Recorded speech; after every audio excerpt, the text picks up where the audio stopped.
Who wants the tank, guys? Then you can't have thrilling ends of games like that. I mean, listen, we're not going to the playoffs, but that was mildly amusing for all of 2 minutes. Shout out to DJ Paulie C. Oh, welcome back, Devils fans. It is your host, Ace, here on Running with the Devils, where we are talking New Jersey Devils hockey all year long. Please hit that subscribe button, smash the like, share with a friend. Thank you very much. And the New Jersey Devils back at the Rock hosting the Boston Bruins. And this one was very interesting. An officiating nightmare, in my opinion, but a very entertaining game. One of the best overtimes I've seen in quite some time. And our beloved New Jersey Devils find a way to survive the onslaught of penalties called against them in that third period and defeat the Bruins by a score of 4-3 in the overtime, courtesy of Mr. Paul Cotter. Win or lose, we booze, guys. Cheers to all of you that are still watching this team, that are still watching your boy do these post-game lives. The crowd is dwindling as the season goes on. Obviously, many people are checking out and have moved on to other things. But cheers to all of you. Cheers to the Devils. Paul Cotter, what a game. We get to the goals, guys. This one was not looking good early. I'm not going to lie. I thought that we may have gotten pounded, honestly. But first period, Pasta at 4:02. A characteristic of New Jersey Devils hockey, unfortunately, has been giving up, not only giving up the first goal, but giving it up fairly early in the game. And that was no different tonight. At 4:02, Devils are down 1-0. Pasta's 25th. And then another reoccurring theme of the season. And I wish I was betting on these. I told you guys I can't bet against the Devils, unfortunately, but betting on former Devils to register points or score goals is as close to free money as it gets in the industry of sports betting. I mean, we saw the last game, Kevin Ball and Coleman didn't get one. It was Ball and, oh my God, my mind is blank right now, but two former Devils, Sharon Govich, two former Devils scoring in the last game, and Pavel Zacha. It would certainly be nice to have him on this roster right now, wouldn't it? But Pavel Zacha gets his 20th of the season. He gives the Bruins the 2-0 lead. That is how the first period would end. And I'm not going to lie. I was like, oh my God, it's going to be one of those games where, you know, I thought we might lose 4 or 5-1. But the Devils, despite not having anything technically to play for, fight back with a big second period. And at 32 seconds, a beautiful goal. An absolutely beautiful goal from Connor Brown. Jack Hughes gives him a nice little flip pass. And the passing ability of Jack Hughes, my friends, cannot be understated. I mean, obviously, when he has time and space, and even when he doesn't, he can score goals. But his true talent or the highest level of his gift is the playmaking ability and the passing ability where he could just find seams, get pucks through guys, over guys. And you see Jack Hughes just with a nice little flipper here over some Bruins sticks, gets it to Connor Brown, sends him in all alone. And at 32 seconds, Connor Brown gets his 12th of the season from Jack Hughes to cut the Bruins lead to 2-1. And at that point, I was like, okay, maybe they're going to find a way to claw, they're going to claw back and be a thorn in these playoff team sides, right? Because now we could kind of play spoiler down the stretch, but great play by Jack, great finish by Connor Brown. Lead is cut to 2-1. And then that line strikes again at 8:08, a beautiful tic-tac-toe kind of play. Jack Hughes to Connor Brown to Bratter finishes. And at 8:08, Bratter's 15th from Connor Brown and Jack Hughes ties it up at 2, and that's how the second period would end. And once again, the New Jersey Devils go into a third period all knotted up. Win the third period, win a game. We get to the third period. Paul Cotter at 2:50. Great play by Siplikov. Kind of comes off the wall. And you see a little bit of that size on display there. He kind of bounces off. A couple Bruins kind of bounce off of him. And he gets the puck to Cotter. Cotter puts it in the net. His 7th of the season from Siplikov, and Brendan Dillon at .250 temporarily puts the Devils on top 3-2. And I was like, oh, baby, look at this. 3 unanswered goals for this team against the playoff team. Who are these New Jersey Devils? Who exactly are these New Jersey Devils? And what have you done with the old team? But the lead was short-lived. Less than 2 minutes later, David Pastrnak, Pasta, just disgusting moves, just has the whole New Jersey Devils team mesmerized, and just kind of weaves through everybody, does a little toe drag move. It was just completely filthy. So many Devils end up on Pasta's highlight reel of the season, including Nico Hischier, and filthy moves by Pasta there, but some unfortunate puck watching by the Devils to allow it. But that is certainly a highlight reel goal from an elite playmaker in this league. Pasta's an absolute beast. Gets his 2nd of the game at 4:32, 26th of the season, ties it up at 3. Just completely filthy play. But you cannot let guys do this to you. I mean, my God. We saw after the last game some of the comments.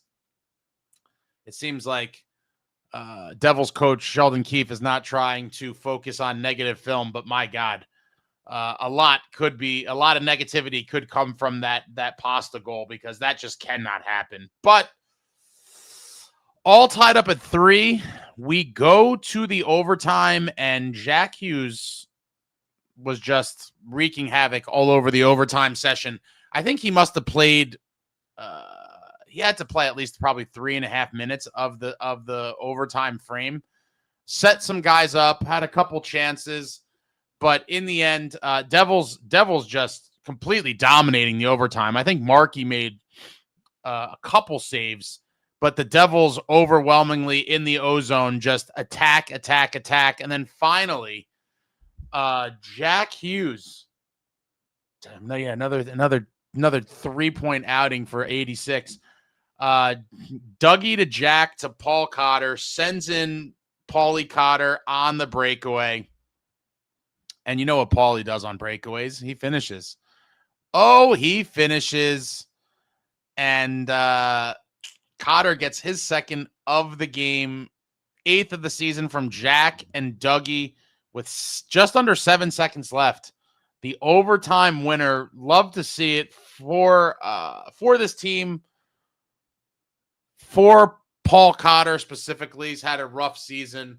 2-goal night for him. I mean, my God, what an outstanding just way to finish the game. That overtime was super exciting. It really was. Devils just dominating, and it seemed like only a matter of time. But credit to the Devils. I thought, when it got under a minute, I'm like, all right, they're going to survive this overtime. The Bruins, that is, and we're going to have to find a way to win in the shootout.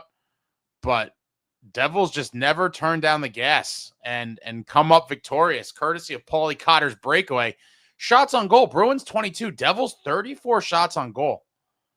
Pretty impressive. Boston getting the slight advantage in the faceoff circle, 52.1% to 47.9% for the Devils. Did I do the cheers to all you guys? Win or lose, we booze. Victory drinks. I don't know if I did this. My mind is shot. But cheers to all of you. I think I did. But win or lose, we booze. When it hits your lips, the victory. Victory drinks are so much better than loser beverages, even in a lost season like this. And how much more exciting would this be if this was a playoff team? I'd be super jacked right now. Be a whole different world. I'm still excited for the win, but let's be real. If we were a playoff team, this has a whole different level of meaning. But Bruins go 0 for 3 on the power play. Devils go 0 for 2 on the power play. No power play goals to speak of amidst the millions of penalties we saw in that third period. Bruins 22 hits, Devils 20 hits. Bruins 19 block shots, Devils 9 block shots. Would like to see more block shots. Bruins 18 giveaways, the Devils 19 giveaways. Bruins 6 takeaways, and the Devils with 6 takeaways. It's a lot of giveaways. Sloppy play by both teams at various points. We look at the player stats here. What do we got? Cody Glass with 2 shots. We have Nico Hischier, 2 shots. Connor Brown, a goal and an assist for 2 points. 3 shots and a hit. Timo Meier, 4 shots, a block, and a hit. Lenny Haminaho with 2 shots. Siplikov with that nice assist on the Cotter goal. 3 hits for Siplikov. Paul Cotter, 2-goal night. 2 shots and 3 hits. Big game for Paulie. Bratter with a goal, 2 shots, and a hit. Bukestad, and only 7:42 of ice time, had 2 hits. Grits, 2 shots, 2 hits. Jack Hughes, the 3-assist night, 4 shots, 2 blocks.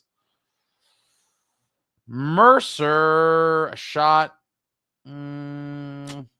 Shout out to Brendan Dillon for the fisticuffs. Love to see it. 1 of 2 fights on the night. Getting in there against Kastelik, as did Kovacevic. I thought, I'll talk about that in a minute. The referees were insane. Dilly with a block, 3 hits. Dougie Hamilton with 3 shots, a block, and a hit. Kovacevic, 2 shots, a block, a hit. Shimo Nemec, 2 shots, a block, a hit. Yeah, the D was out there. Oh, Siegs, got to give credit to Siegs. That was an insane block that Siegs had earlier in the game. And honestly, I think it was 2-0 at that point. If you go back to that, if Siegs does not make that block, it's 3-0, and we lose this game in regulation. Interesting point. But shout out to Siegs. I think Weeksy, was it Weeksy on the broadcast giving him credit for the two pad slide essentially. He came across he did the stacker with the 2-leg, and he just got a piece of it with his skate, but that would have made it 3-0, and the Devils would have lost in regulation. Siegs, 2 shots, 2 blocks, and Markey, 19 saves on 22 shots. But wow. The officiating I thought was awful, as many people did. I mean, it was just wild. Back and forth penalty parade. I did not think that there should have been a major. They called the major on the hit on Cotter, but it was shoulder to face. He had the blood. I thought the interference call was correct, but they gave Kovacevic the extra 2 minutes for starting the fight, and I feel like they just didn't need to call that. So if you had made the initial penalty 2 minutes, and then you give them each, Kovacevic and Kastelik, 5 minutes for fighting, the Devils would have ended up on a 2-minute power play. I thought that's definitely what should have happened. But instead, they initially called a major on the ice, then they change it to the minor, and then that minor and the Kovacevic cancel each other out. So we end up just even strength. I mean, I thought that was Bush League. The Devils should have ended up with a penalty there. I think that's just, another mistake on the officials. And then it was just a nonstop just rotation of penalties. There was the penalty on Connor Brown for embellishing, the dive. You rarely see that. I didn't think that was a great call. It was a complete mess. It was a complete mess of officiating, but glad to see the Devils survive that late penalty and win this thing in overtime. Absolutely beautiful finish to the game. And you love to see it. Pop the Bounty Collector, thank you for the super. Drinking to another win. Cheers to you. Cheers to everybody who's still watching this team. Cheers to the boys. Special cheers to Paulie Cotter, and cheers to all of you folks here. Win or lose, we booze. The victory drinks, even in a season like this. And this is why you don't want to tank, folks. We'd be robbed of moments like this. Brief moments of happiness. And then you're like, damn, we're not going to the playoffs, and it's not nearly as special, but I'll take it. I mean, that was a thrilling win, and I'm sure everybody at the game was fired up. It looked like the crowd went ballistic. And now we get to the comments. Crazy Alex, what a crazy win. One of the best and crazy OTs I've seen in a while. Absolutely. Devils just pouring it on, and then finally got the winning goal. courtesy of Paulie Cotter. I thought there was a good chance that the Bruins were going to survive it. I mean, obviously, we got down to under 7 seconds left.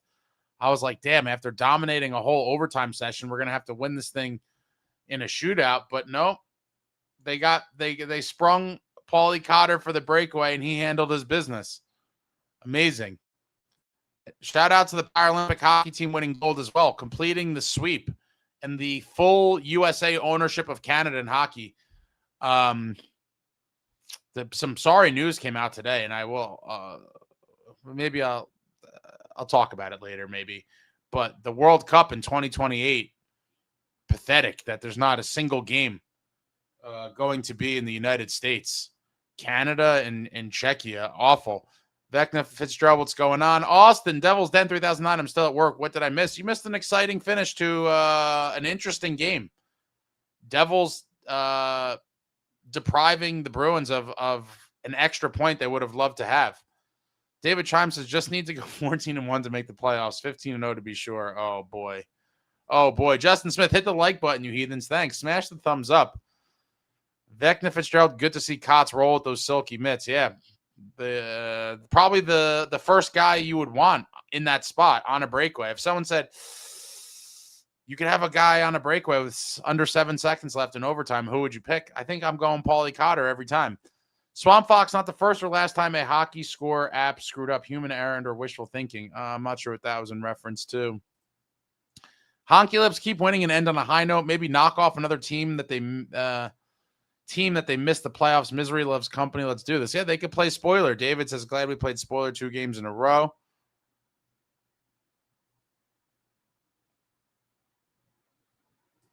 Ted says, Cotter's a badass. Tragic loss of the season.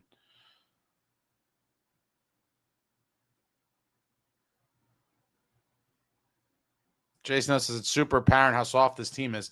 I've a lot of us have thought they're soft for a while, but tonight we saw a little bit of the snarl come out when necessary. Dilly kind of got challenged early.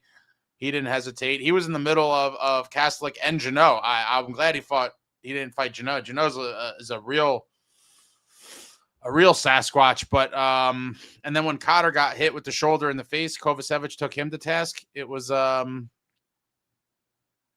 good to see. Tasha says, first post-game live, I've really joined in forever, and everyone's turning on each other. I'm not sure what's going on. I didn't see what happened before that.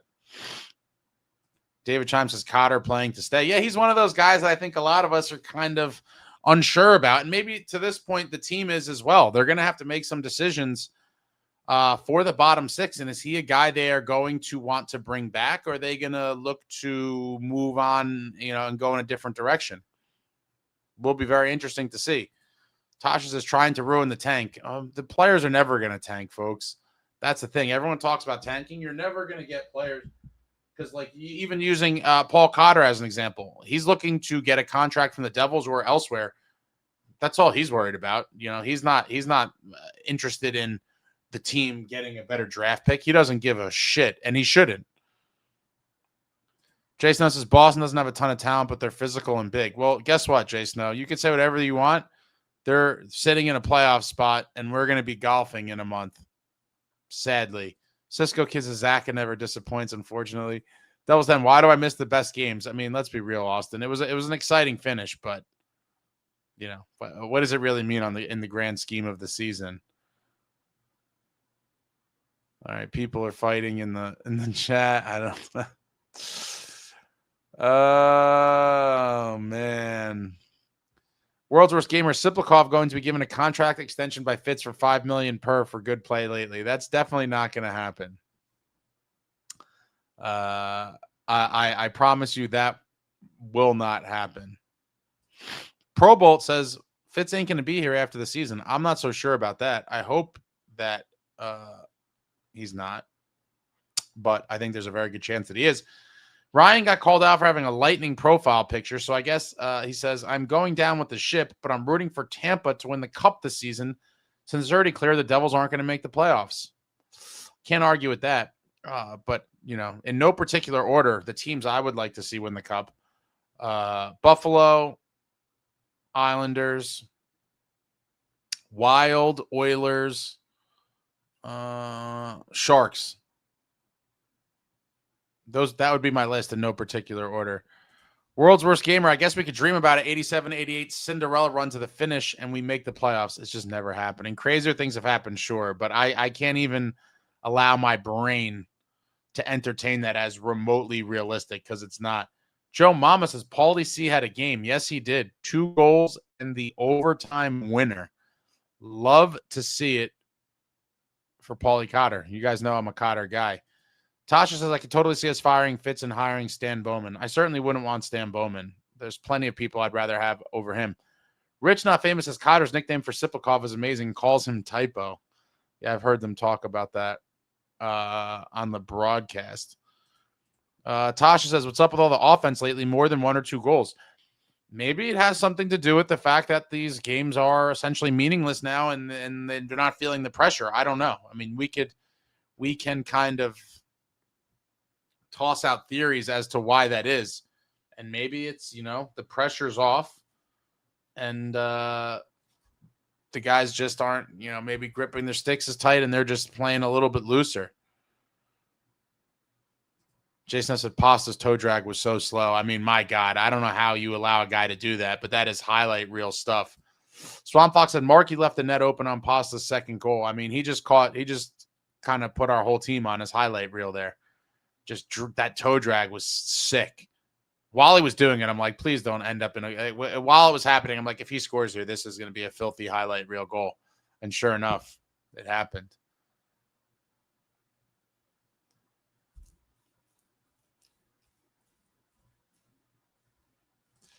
Doug said, when Jack is fully healthy, he carries the hell out of this team. I mean, yeah, healthy Jack is a top tier player in this league. Hopefully he finishes the season strong and is fully healthy next year and we see a different team, but it sucks knowing that we're basically always a Jack Hughes injury away from the season kind of going down the toilet, which is brutal. And I do think that is, like I've said before, that's a bit of an indictment on the rest of the team. If you just collapse when Jack goes down. Tasha said, I'm rooting for Edmonton. Doesn't mean I'm going to change my profile. It's kind of giving bandwagon fan. Ooh, I think Tasha has a point there. I mean, changing the photo is a little excessive, but to each his own.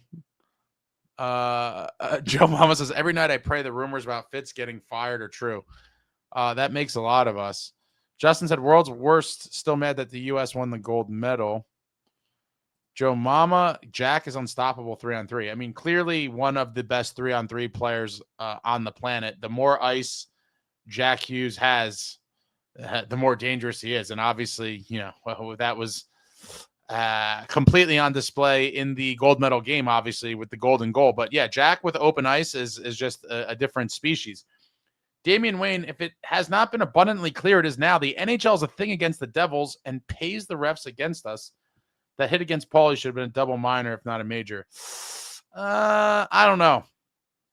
I don't love the notion of looking at the result of a play to determine what the penalty should be. And yeah, he got him in the face, but it was with the shoulder. I think I think the 2-minute penalty was sufficient. But my issue was also giving Kovacevic the extra 2 minutes to where they cancel out, and then we just don't end up with a power play there. I think is completely BS. Richie says, Jack was livid with Hamilton's pass late in the game, barking at him on the bench. I did not see that. Was that in the third period or in the OT?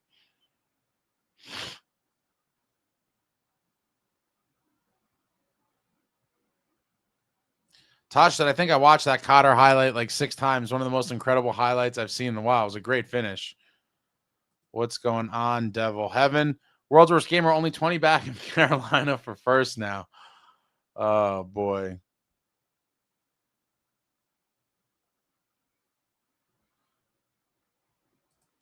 Doug said Jack might finish the season as a career point per game player.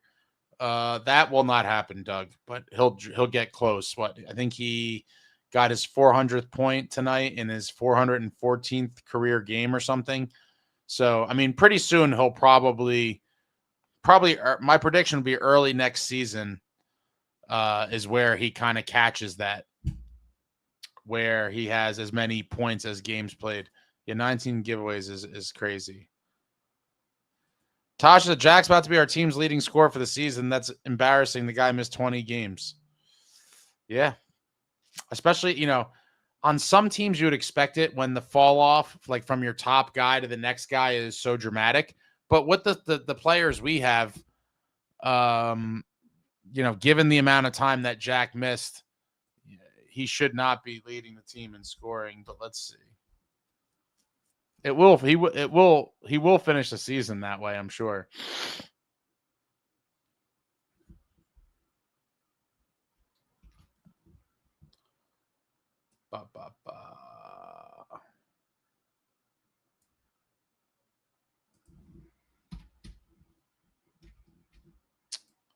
Come on.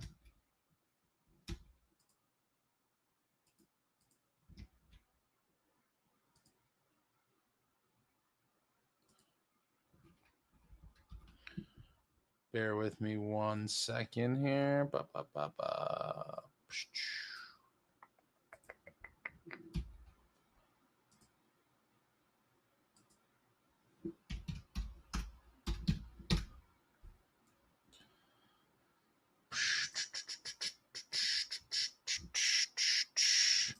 So on the topic of points, we look 67 games played for Bratter. He has 52 points. Jack with 46 games played, 21 less games, and he has 1 less point. Obviously, if I had to put money on it, and he just passed Nico. Nico has 50 points through the 67 games. If I had to put money on it, I would say easily that Jack Hughes will end up the points leader on the season. And then we'd look at the rest here. Timo Meier, obviously a disappointing season for Timo, 33 points through the 62 games, but the fourth leading scorer on this team. And when you just look, Dawson Mercer, also 33 points. Luke Hughes missed some time, and he's sixth as a defenseman with 32 points. Connor Brown, 31 points. Another defenseman, Dougie Hamilton, with 30. We got Grits at 29, and Cody Glass, 22 points. Those are your top 10 point scores for the New Jersey Devils through 67 games. Down season for a lot of guys. A lot of guys. And hopefully next year, man, I can't believe it. It's mid-March, and I'm already looking forward to next year, October. It does disgust me. It does pain my heart. But as you guys all know, I will go down with this ship. And nights like tonight are still fun, regardless of the non-playoffs. It's always great to win a game in overtime, and it's always going to be fun. Bobby, thank you for the super. What's up, Ace? This has to be our best game all year. They showed so much heart, will, and fight tonight. Too bad this wasn't all year. Yeah, Markey sucks. Third goal is horrible. This summer trade Brat and use Dougie's cap to get Robo. Thanks to the super, Bobby. I don't know. Best game all year. One of the more entertaining ones. I can't say that in terms of gameplay, it wasn't one of the best. I don't think there was a lot of sloppiness throughout, but they definitely showed heart and, overcame a 2-goal deficit, then took the lead, then gave up the lead, and then dominated in overtime. Very entertaining game. Definitely one of the more entertaining games of the season, especially with that finish. Markey, the whole team was just puck watching. I mean, to watch Pasta just dangle through everybody and do that move, ridiculous. But I do think Dallas finds a way to sign Robertson. I don't know. This summer is very interesting to me. I hope that we have a new GM like immediately. But I still think Fitz is going to come back, and it is frightening. It's completely frightening. I don't know what to make of this summer, but I certainly would like Robertson if we had the chance. And I do think, you need to make a big splash and free up Dougie's money. But as I've said before, and I'll have a bunch of videos about this as we get closer to the end, or, when the offseason actually comes, I wouldn't be shocked if they end up moving Nemo and bringing Dougie back. I don't think they're going to, I don't think they are going to move on from both of them. I just don't see it. Proble says, I think Fitz is gone after the season either way. I wish I had the confidence that you did. Austin, was Pesce, Pesce's still injured, sir. He's obviously going to affect the block shots totals for sure. Yeah, week to week. I'm curious. He's a Warrior. I think he at least plays a few more games. A lot of people were saying just shut him down for the season. But I'd imagine we'll see him at some point before the season's over. Tasha said, I don't want a new coach unless it's Pete DeBoer or Pando. DeBoer would be on my short list. I do think Jay Pandolfo firmly loves being at BU, and I don't know that he would want to leave that. Being a college coach at your alma mater is a pretty sweet deal. And he has called it his dream job. The travel is much easier. He can spend more time with his family. There's a lot of advantages to being a college coach over an NHL coach. Justin Avalanche just pulled Wedgwood for Blackwood. Yeah. Jason said Mercer's been an absolute black hole 5-on-5. Mercer, another guy that, I do like Mercer, but if there is a trade on the table to improve the team, I think he's another guy that you kind of have to consider moving and getting something for, if you could start moving morphing the DNA of this forward group to something different than what it is. But we will see. Justin said, I want a new GM.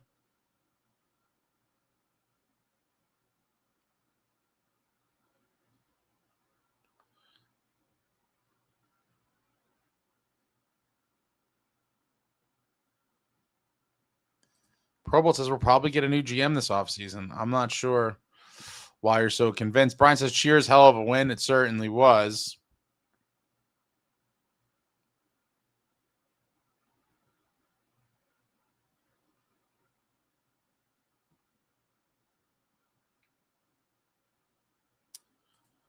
Devil Heaven, where would we be with another 6 wins? With another 6 wins, we'd be in the playoffs is where we'd be. we would be in a playoff spot. But,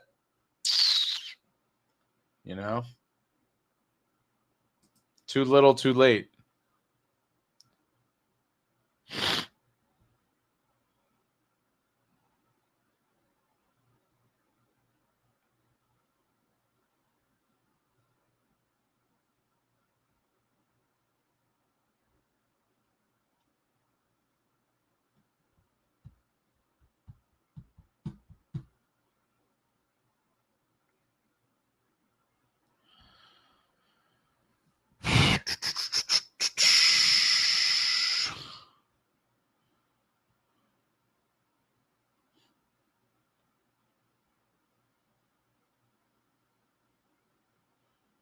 Ted says, happy Austin 316 day. Yeah.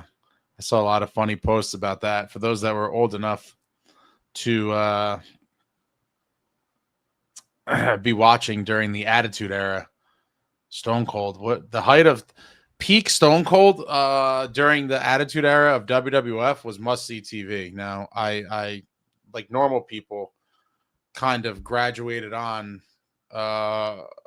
from wrestling over time, but during that time, Stone Cold Steve Austin, must-see television.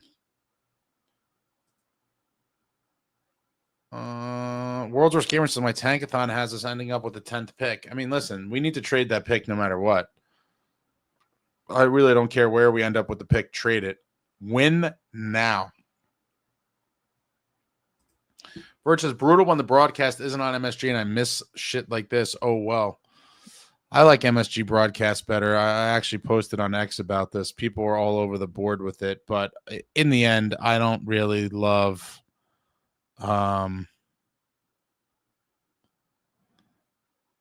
I don't love the national broadcasts at all. I don't like them one bit, actually. So I don't know. A lot of people have had a lot of negative things to say about MSG and the broadcast, but I'm always a homer. I like the home broadcast. Tasha, not tanking is kind of dumb, but I'll take it, and I prefer winning over losing. You're never going to get pro athletes to agree to tank. Natasha, anyone see Sarah Valley quotes on Fitz's hand being very tied by HBSC? No, I'm very curious to know. Was this something new?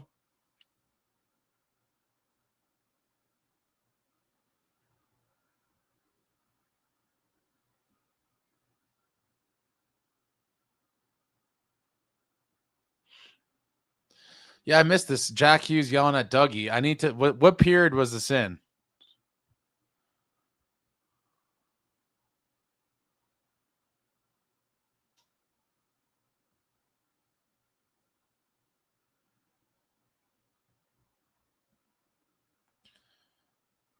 I'm commenting Boston the way they play with the talent they have, a real gritty game. Yeah, I mean, almost every team is a little grittier than. We need some snarl injected in this lineup for sure. Samuel says Paulie is misused. He needs to play with a better grade of player like he did tonight. Paulie's had looks here and there, and he's never like ran with it. That's the thing. Like I'm a big Paul Cotter guy. A lot of you here know that, but he just hasn't been able to put it together. I mean, maybe I wouldn't. I do hope they bring him back, but I don't know. I could see that going either way. But I do like him in the bottom six, and I do think he can do more damage with the right line mates, but he's been kind of bounced all over the place, and it just never kind of came together for him. Tasha, I'm with Ace, Minnesota, and the Sharks. I just don't think it's their time yet. Dallas.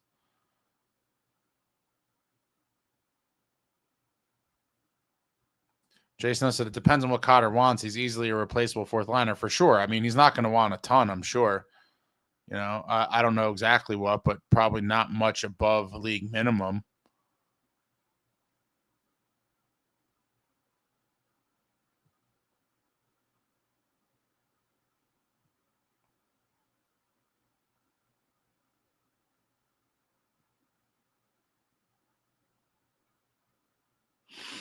Purple says, would you trade Nemitz in a package for Nye's ace?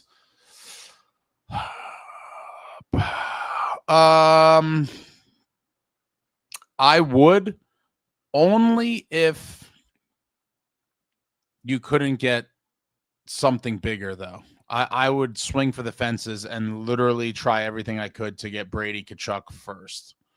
And if that fails, then I would consider Nyes for sure. But I would like to see Nemo be a long-term piece of this team. But I also don't think you could trade Nemo and Dougie. So that's a very interesting situation heading into this offseason that I don't know how it's going to get resolved.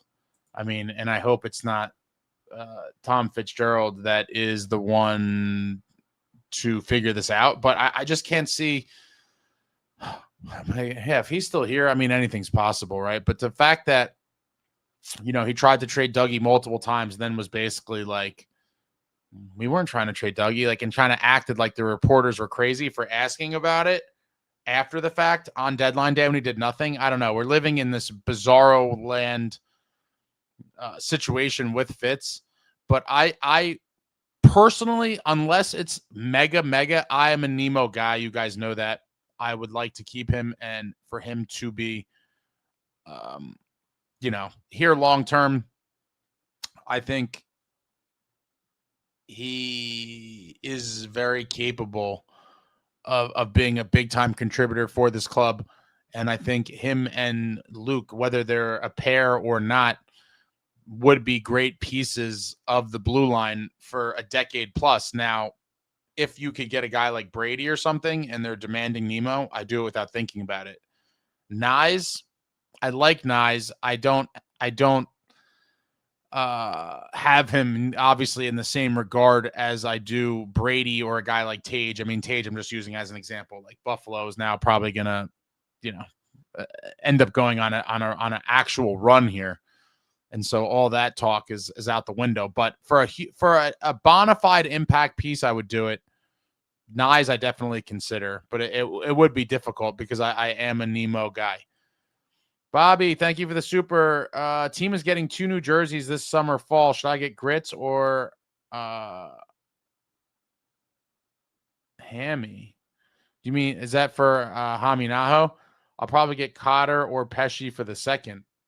I would definitely get a grits jersey. I would just wait to make sure that Fitz does not completely botch that contract negotiation this summer.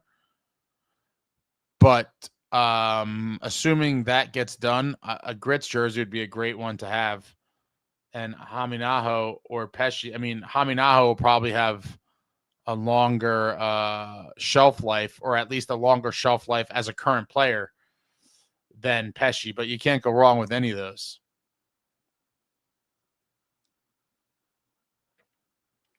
But grits is definitely a good one.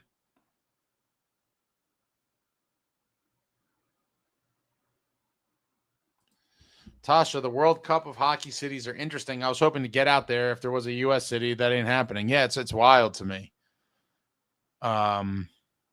Completely disappointing. And I was hoping that, if U.S. was going to get shafted, at least have it in like Montreal or Toronto, somewhere that's not a complete trek for people on the East Coast. Like Montreal or Toronto, I would have made a trip for a game or two.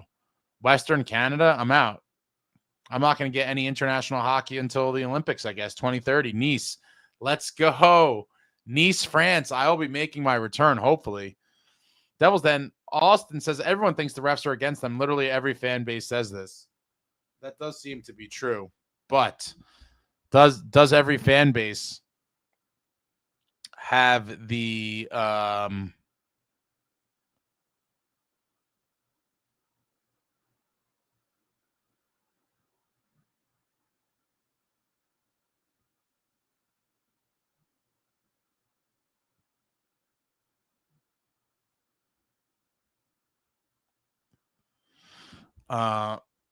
track record going back years?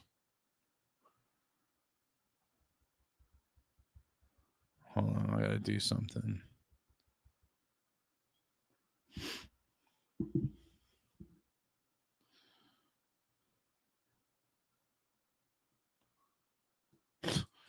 Doug says, can it be next season already? I wish. But I'm gonna enjoy my summer. Finish the season strong. That's what I want to see. Now, I understand the people that are like, it doesn't carry over.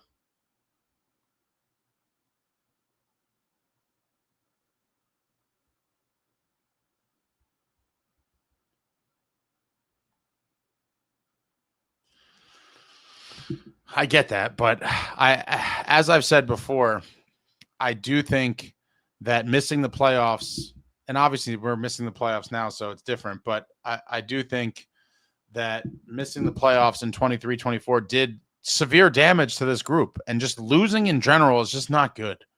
Like, finish the season strong. It does suck. I don't care about the draft pick status at all. Many people will disagree, but in the end, if we draft with the pick, we're losing already. So you got the pick's got to be traded, and I'm sure if Fitz is still here, they will draft with it.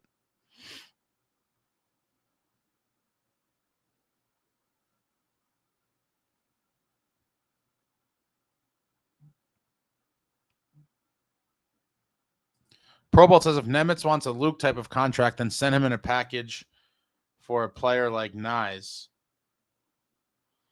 Well, I mean, would it? But I said this months ago that he was probably going to want the Luke contract or damn close to it. I mean, is that egregious to most people?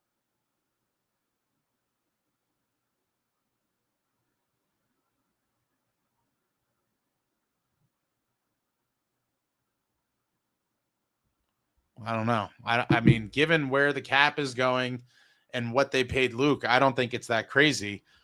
And in your scenario, Pro Boat, are you trading Dougie as well, or are you keeping Dougie? I'm very curious. For all these people that don't want to pay Nemo, what is your plan with Dougie then? Yep, Mercer and Meyer have the same amount of points, almost a 20-point gap between Meyer, Jack, Nico, and Brat. This is why, Doug, I thought for sure that there was at least a defenseman that was going to be sold off at the deadline, but it did not happen. In a seller's market. In a seller's market where the Devils could have got some good value.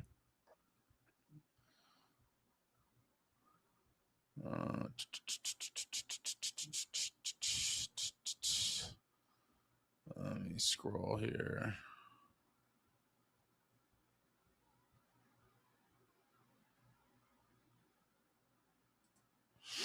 Matthew E. just hopped in, so not sure if you mentioned it already. You're going to go to the World Cup of Hockey in Canada. I mean, potentially. But the fact that it's Western Canada certainly, makes the odds. I mean, who knows? There's so many variables between then and now. Perhaps. It's a perhaps. But if there was games in the States or Montreal, Toronto, somewhere more logical, I would definitely be going to a game. I'm going to say I'm very up in the air at this point, but it's 2 years away. We lost the season because of a dinner party, Chicago cut. It's true. It's true.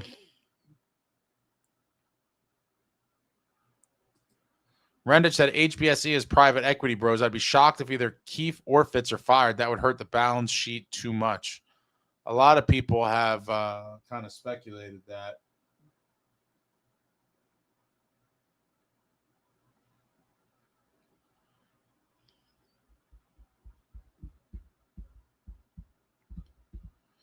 Jason, no, I'm not going into next year with any expectations. The Devils need to prove they're a real playoff team. Well, for me, that's not going to be proven until they're in the playoffs again. I'm going to be very, very guarded with my emotions for next season for sure. I'm not buying fool's gold again.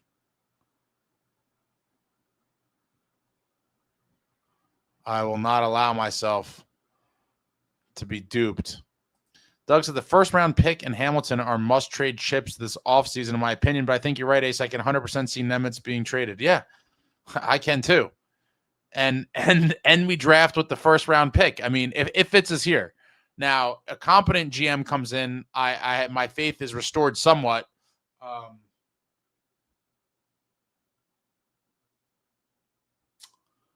We'll see. We shall see. But if it's Fitz, I'm not feeling great about it.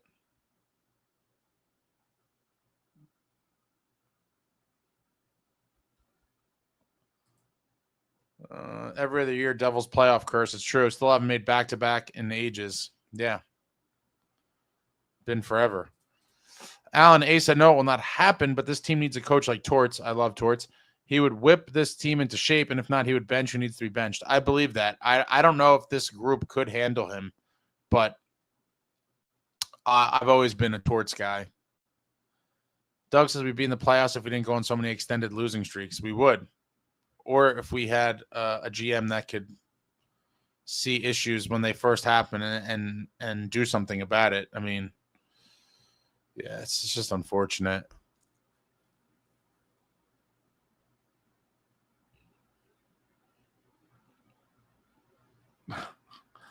Samus will be lucky to get a new GM in the next decade. Oh, if he's here for another decade, my sanity will be long gone.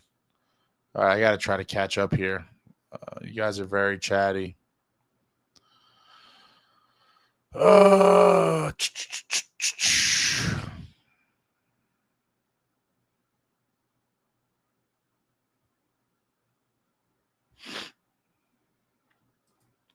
Jamie Zanino says, I guess I picked a good game to go to this year. Just wish it mattered. Well, you saw an exciting one. I wish that we were going to the playoffs as well, but it's always fun to win games in overtime for sure.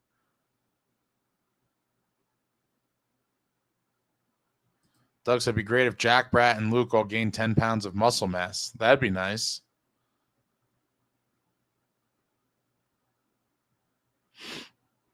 Zach said, Jack was angry at the ref in his way from entering the ozone. Okay. So we had a little a ref situation. Graham says, Cotter gets a 1-year deal at $2 million. I can't see that. That seems like a lot. $2 million? No way. He's got 13 points. I can't see them paying $2 million for that.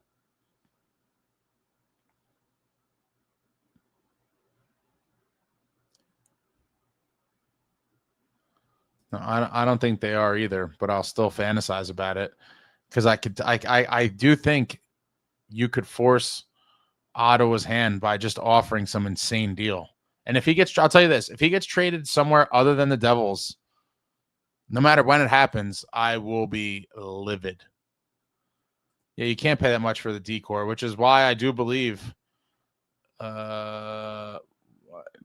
Nemo or Dougie obviously have to go. And I think it'd be a mistake to move on from both of them, but nothing would surprise me if it's Fitz. He'll be like, oh, freed up Dougie's $9 million and Nemo wanted $8 million, so that's $17 million we're not paying. But I do think you'd need one of them, in my opinion. Yeah, I didn't bother to ask that. I only know about the one jersey. Kevin just got home from the game. So far, I'm 7-3 for the season of games I go to. Love to see the OT winner. Let's make some big offseason moves. It's a pretty good record there, Kevin. You're 700. Okay. And that was an OT thriller that you saw. We're all hoping for big offseason moves, but we're most of us would have a lot more hope if the first offseason move started with a new GM. Samuel said, I wonder if Fitz is as bad as we think he is, or the owners something the strings. Can a real GM really be this bad?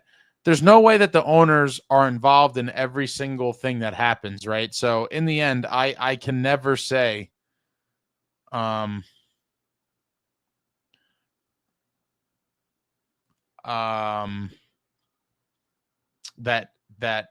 his performance is excused because of the owners. Like everything you could look at almost every single thing, like just bad drafting, bad player development, inactivity. Like I cannot believe that the owners had their hand in all of this. Now, the only thing I will say is that I do believe that they did not let Fitz spend LTIR money. So that for that specific thing alone, I'd say fine.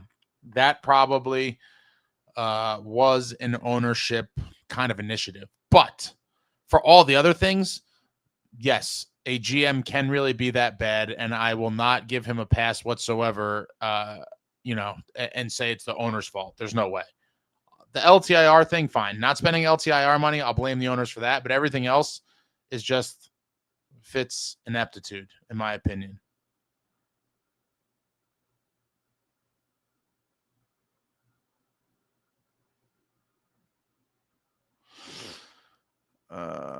Tosh said, I hate the nickname Hammy for Haminaho so much. It's like ugly Americanization at its peak. Is that a real name? I don't necessarily like that either. Robbie's bench toss, 2 new jerseys. I know a black one is coming to replace the jersey. What's the second one? I don't know. I think the hometown remix jersey that the people are talking about, Tasha, is the black one.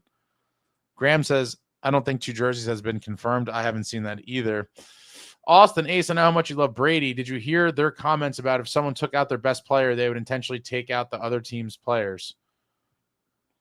I didn't hear that, but I'm not surprised. I mean, that's what you want Warriors to do. You eye for an eye, man. You come after our guys, we're coming after yours. I mean, that's just the Warrior mentality. I gotta look. Is there a video or is there a video clip of this, Austin, or is it just like an article? Bobby, I have a feeling Cotter will get re-signed. Grits is definitely getting signed. The players call him Hammy. Interesting. That's what I thought, Robbie. Bench toss, that the hometown remix is the black jersey.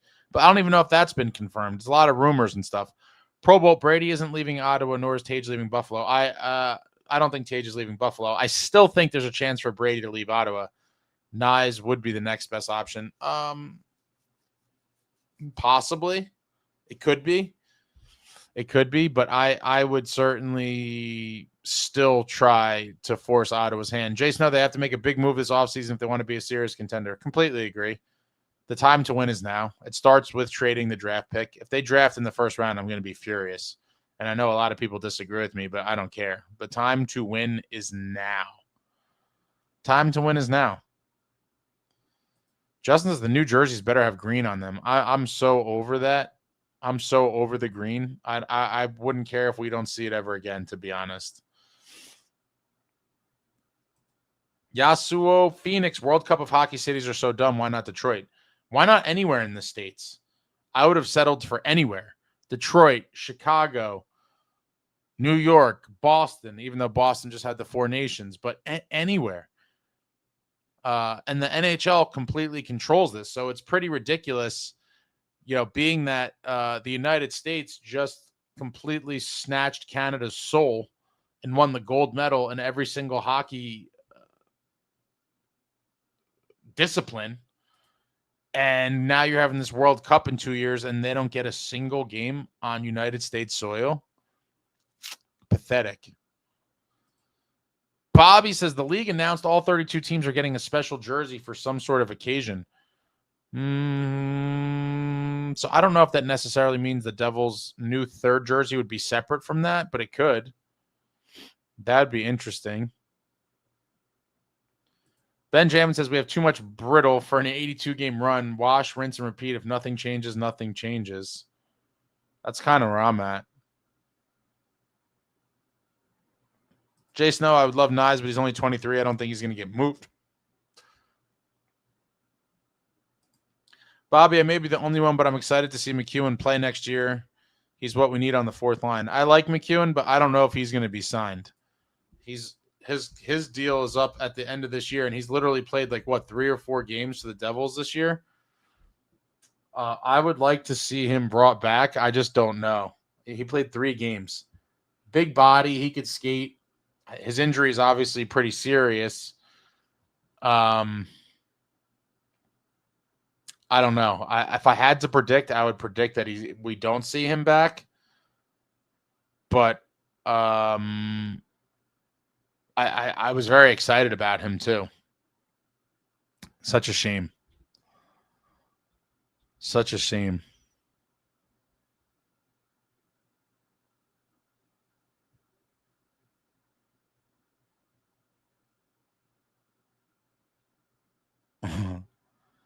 Worlds versus anyone here going to the Rags game in New York.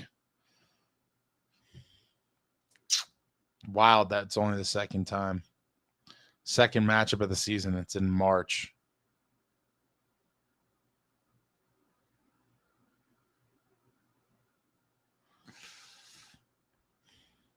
Martinelli says the fact that any grown man willingly wears another man's name on the back of his shirt is disturbing. I mean, come on, man. You're talking about jerseys. Is it that big of a deal? Is it that big of a deal?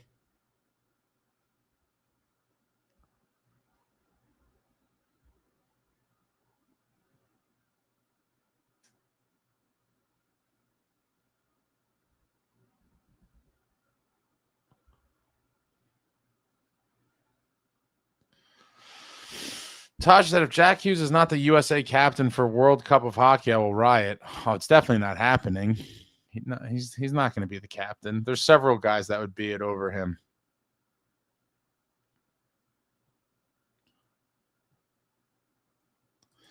David SS says, I said we keep Dougie for the remaining 2 years and trade Covey and Siegs this summer. Dougie puts up more points than both of them combined. He's better on the power play too. Obviously, trade protection out the wazoo, and you would need to work with these guys to move on from them. But, it'd be interesting to see. But based on the quote from Kovacevic I think it was on deadline day, I think, to one of the reporters, he said something like that he likes it here and doesn't plan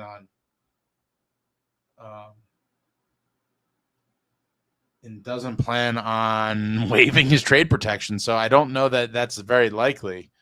And I still think we're going to see the Nemo or Dougie kind of thing play out. Robbie's bench toss. It doesn't seem like our owners are willing to spend their way out of problems, which sucks when mistakes are made by the management team. It'd be nice to have to ride all of them, not to have to ride all of them out.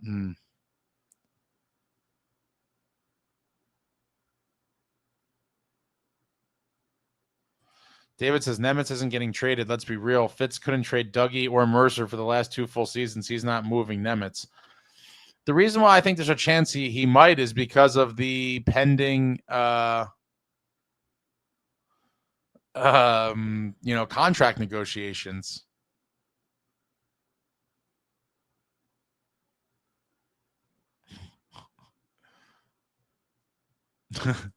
Austin says if Nemitz leaves and Dougie stays, I might lobotomize myself. I think there's at least a chance, man.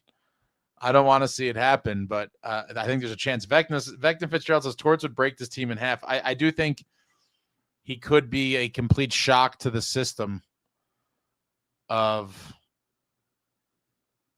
some of these guys. David SS, 15 games left. If we go 12-3, I say we're in. Oh, my God. Come on, guys. Don't be doing this to some of the impressionable folks here. You're not going to break my heart, but there's some impressionable folks here that you're going to really, give the wrong idea to. And they're going to be like, no, but someone in the chat said if they go 12-3 last night, they're going to make it. Tasha, $2 million for a shootout specialist is crazy. It certainly seems a little excessive. Yeah, Richie, I could see something like that, like a little 1.25, a 1.5 for Cotter.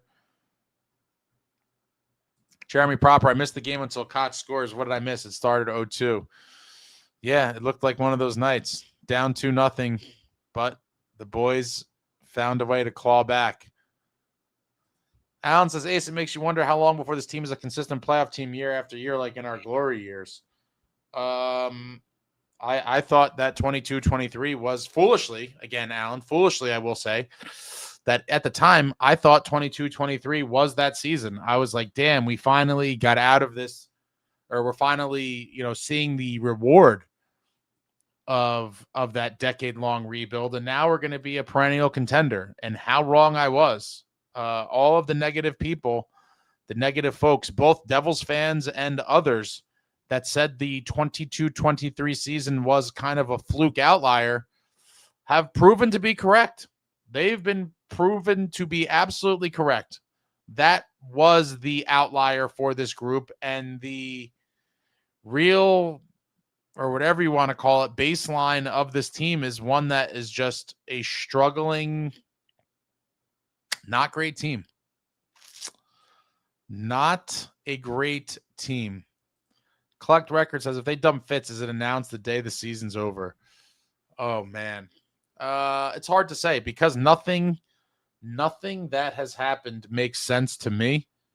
So once we're dealing with erratic decision makers and things of that nature, it's pretty hard to predict, because if the plan the whole time was to fire him, in the offseason, then why not just fire him sooner and let someone else handle the deadline? Like, it doesn't make sense to me. So, and it's hard to try to get a grasp on things when logic and common sense and all of these things do not apply. So it's hard to predict really anything. But if that if he was to get fired, you'd imagine it would happen fairly quickly after the season ends. But I still think that he's coming back regardless. JP says, what do a fine wine and the Devils have in common? They both spend a lot of time in the cellar, cost too much, and are only enjoyed on select occasions. Man. Sad but true. Benjamin says 128-2 when trailing by 2 or more. Total ass. That is brutal. So tonight was their first win when trailing by 2 or more goals, I guess.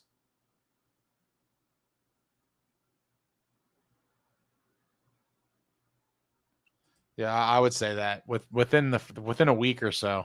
And if he's still here after a week, then I think we're stuck with him. David SS says Nico can still get to 30 goals this year. He can. Would be a nice little, personal accolade for him. Justin Smith, Ace, we're going to hear this in the summer. Quinn Hughes to the Devils. I don't think it's happening. I don't think it's happening at all.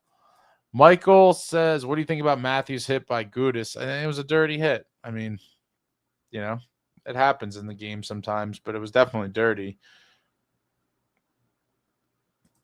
Tasha, at this point, I don't want Quinn because that'd be entirely way too much salary tied up on defense.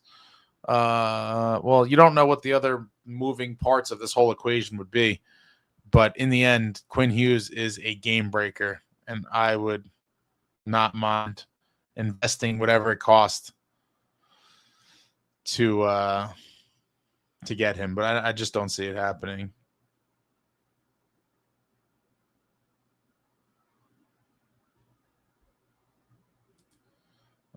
Jeremy Proper says, not probably. Was ownership confirmed by Kevin Wheat? You're talking about the LTIR money?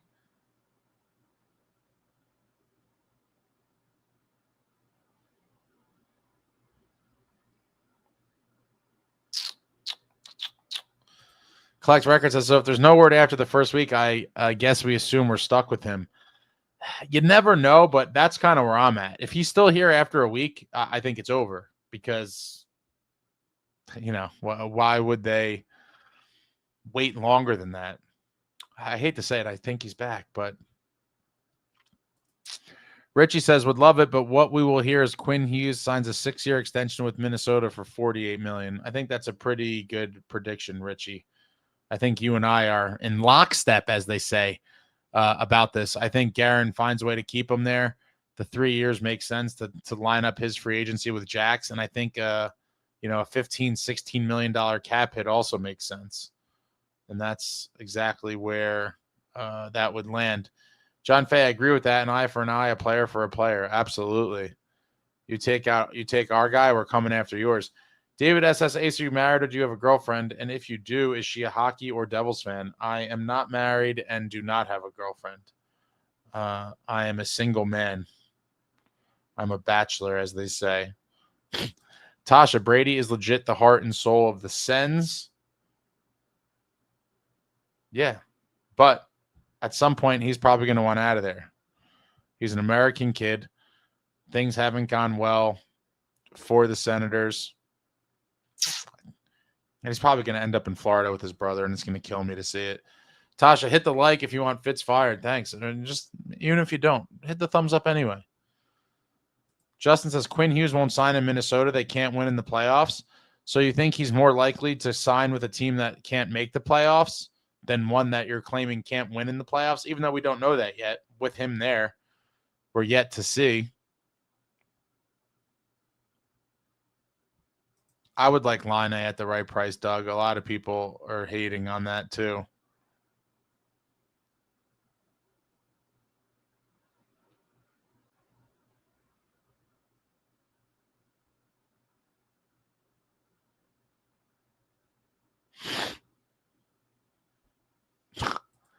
JP, what do college students and the Devils have in common? They're both finished their year by April.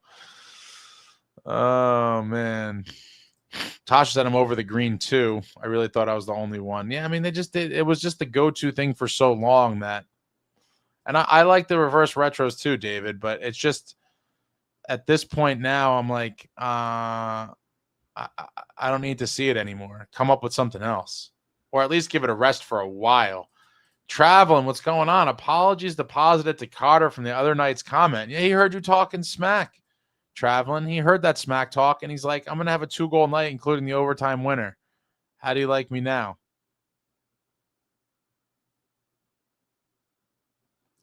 Justin said, I want the new jersey to have green on it. Bring back the green. I don't think it's going to happen, but we'll see.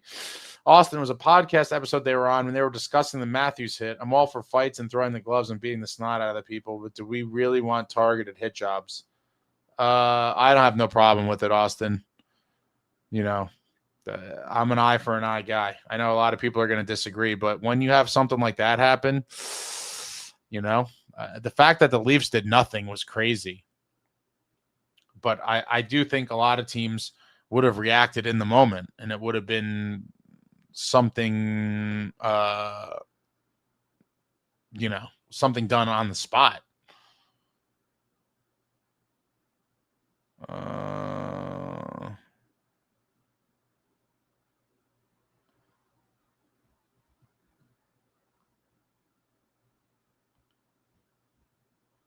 Let's see. The Scouts, you're talking about the Scouts kind of Rockies reverse retro. That was the reverse retro 2.0. It was cool. But I would prefer just the red, black, and white colors with some new kind of life to it, as opposed to these stretches. I thought it was a stretch, honestly, but for a one-time jersey, I was okay with it. But it really wasn't even a one-time jersey. It was a reverse retro that was worn several times. But yeah, I mean, it was something different. But I'm ready to see the red, black, and white primarily. Doug said Ace will see my comment and agree. I don't know what that was in reference to.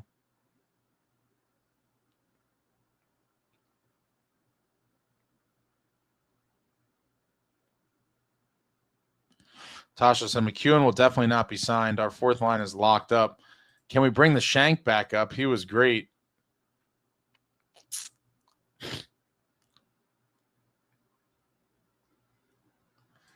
Justin, if the Americans keep struggling, the Comets could pass them for the final playoff spot in the AHL playoffs. That would be something, given how they started and the struggles they've had all year. Honky Lips, I do like the reverse retro jerseys with green being the prominent color. Yeah, those were very different than anything else we had seen before. Obviously, a predominantly green jersey is certainly a little funky. We got another free the Shank. David chimes, as soon as we picked up Bukestad and Siplikov, both in contract for next season, and both Grits and Haminaho popped, it was the end of McEwen. Agree, I like him. Well, they waived Siplikov, and he cleared. Maybe they try to get rid of him in the summer, or maybe they bring him back. I don't think they're married to him, but it will be interesting to see how that plays out.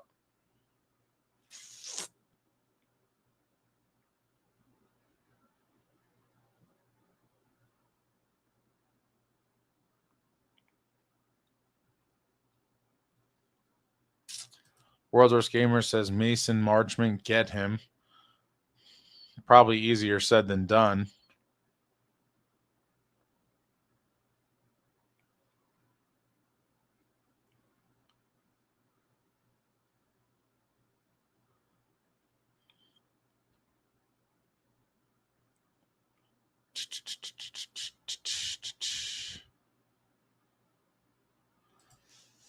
Devil's Den. I just don't want a league where people are just out there to purposely injure or even end the career of other players. Yeah, I don't think it's ever going to get to that point. You don't really see stuff like that too often. You do see, guys get injured and stuff, but I think I don't think you'll get to the point where you're just seeing guys that are trying to end guys' careers regularly. But I'm all for the eye for the eye. I mean, well, when you think about it, I mean, what was the last kind of injury you saw on a play like that? I one doesn't really come to mind for me. It doesn't happen as much as people would think.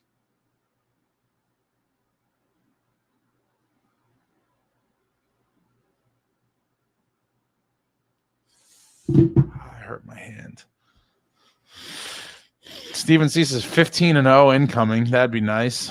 SJ, Devils are minus 24 in goals. Story of the season. Yeah, obviously not a good differential, and that will lead to a poor place in the standings and not making the playoffs.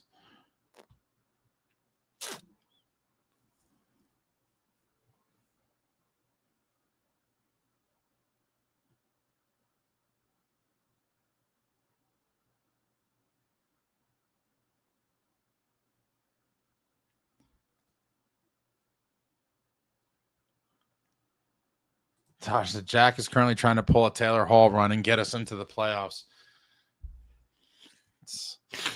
It would certainly be one of the most miraculous stretches of all time if they pulled it off. It's just not going to happen. Just too little, too late. David says, usually it's the day the season is over that a GM gets canned. Rarely removed mid-season. Also want to give new GM time before free agent frenzy. They should have fired him in the season.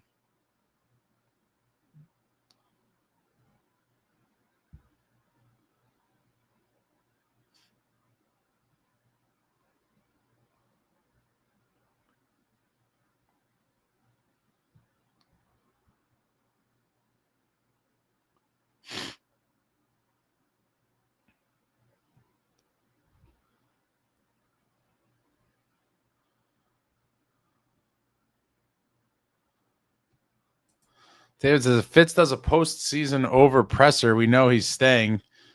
Jason is going to sell ownership on a healthy team. I just can't see them buying the same story over and over again. I just, at some point they're going to be like, listen, you've told us the same shit every single year. Like, you can't use injuries as an excuse every single season. And he probably has for the past 2 or 3 years. And so at some point you have to be like, listen, bud, I let you do it the first time. You did it the second time. I can't let you do it a third time.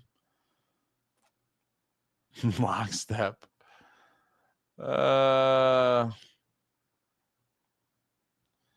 Devils then said, if Tate McRae loves Jack, wait till you meet the guy Ace.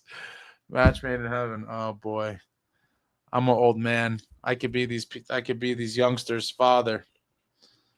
Tasha says Line A is just too many injuries. Otherwise, I'd say yes. At the right price, I think it'd be worth it.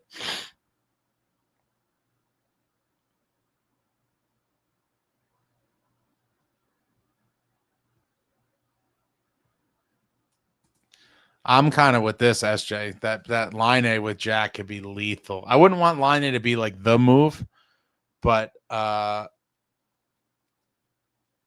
it is intriguing at the right price. Jeremy Proper says, for guys who make millions, why are the penalties so low? $5,000 for a guy that makes $6 to $9 million. Absurd.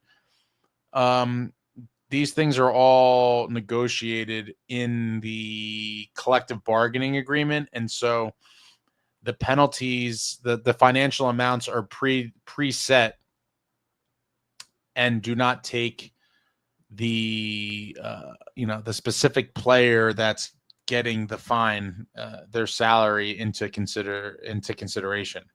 But obviously everyone's well aware what these guys make on the low end and on the high end.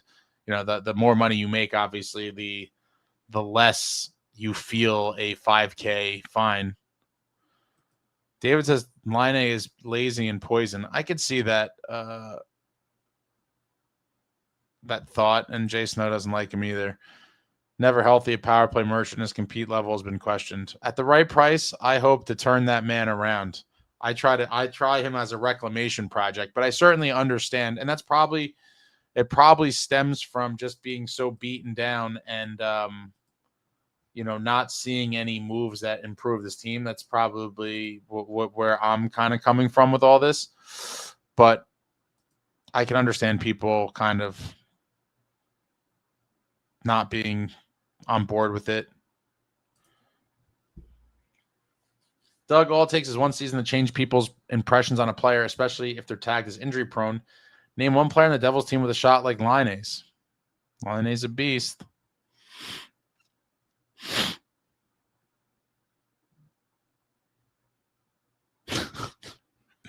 Face doesn't even fit right in. This team this team has a poison we can't identify is as lazy as they come.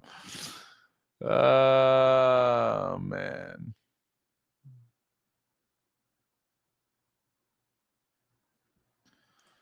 David says, Ace, I know you haven't been going to games, but do you plan on going to the last home game of the year for Fan Appreciation Day? No. I am going to one road game that I had planned with a buddy from a while back. But in terms of home games, I think I'm probably done for the year. Although I did say my my little nephews have been begging my brother to go to a game. And if they get their way, I would be there for that as well. So I don't know if that's going to happen either. That's entirely dependent on my brother. But if the kids successfully get him to go to a game, then that would be the only home game I would be at down the stretch, is whatever game they go to. Austin says 100% on them doing nothing. The Leafs are total bitch babies for not stepping up to fight and stand up for their captain. He's crumpled on the ice. Disgusting. I thought that was kind of wild. Thought it was a little bit wild. Doug says all you people keep pipe dreaming about knives, and there are much easier options like Line A in free agency. Yeah, I mean, if he makes it to free agency and he doesn't want a crazy amount of money, I definitely take a gamble on him, Doug. A lot of people are down on him, but man, I definitely keep pipe dreaming. I'd throw a couple bucks at him and see what you could do. Anson, glad to see DJ Pauly putting a top shelf where Mama hides the cookies, as Rick Jenneret used to say. Sabres announcer, rest in peace, legend. Great calls over the years.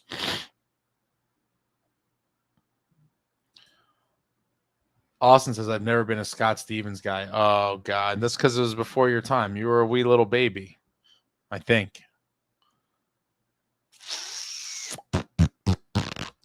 Richie says, I want a strong finish to the season, but what I want more is for Jack to play 70 regular season and be ready to go if they make playoffs, get through 80 to 85% of a season. That would be nice. Tasha said, how can you not be a Scott Stevens guy? I don't know either. Definitely a hot take. Snow, there's all pipe dreams. Brady, Nyes. The point being we want to power forward.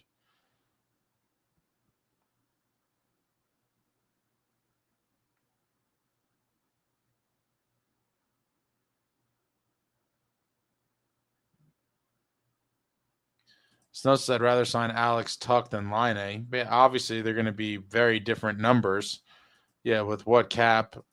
Tuck probably does stay in Buffalo.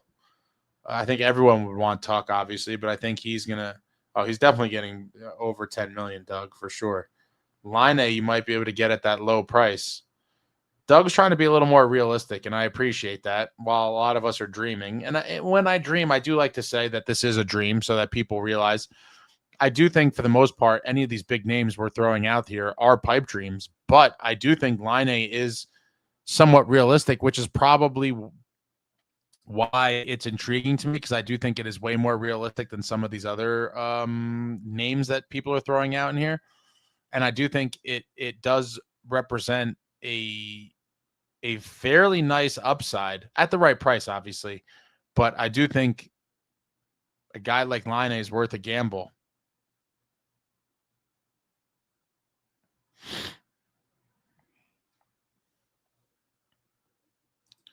Steven C says, dude, this ESPN playoff ad talking about chasing the silver. No one calls the cup that. I know. I don't like that either. Very weird. And it's true.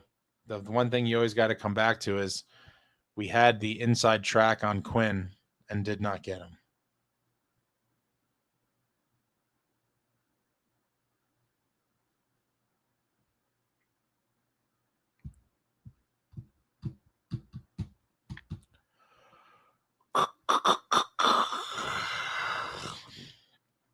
Realistic moves are not in your wheelhouse, Snow. Keep dreaming on Nyes. I want Nyes too, but I definitely think it is a bit of a stretch. Rendich, I don't want to sound like a broken record, but the odds of Fitz getting fired are probably astronomically low for this offseason. That's kind of where I'm at too. I have to give there's at least a chance, but I think he's going to be back. I really do. John says, Faye says, in reality, what moves would Shits make? And the easiest answer is nothing. I didn't think we'd see a nothing trade deadline day, and we did. And so in that world, nothing could really surprise us anymore. Richie said I could be some of these youngsters' grandfathers. Yeah, probably.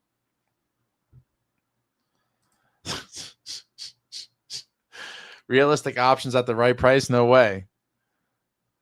Tasha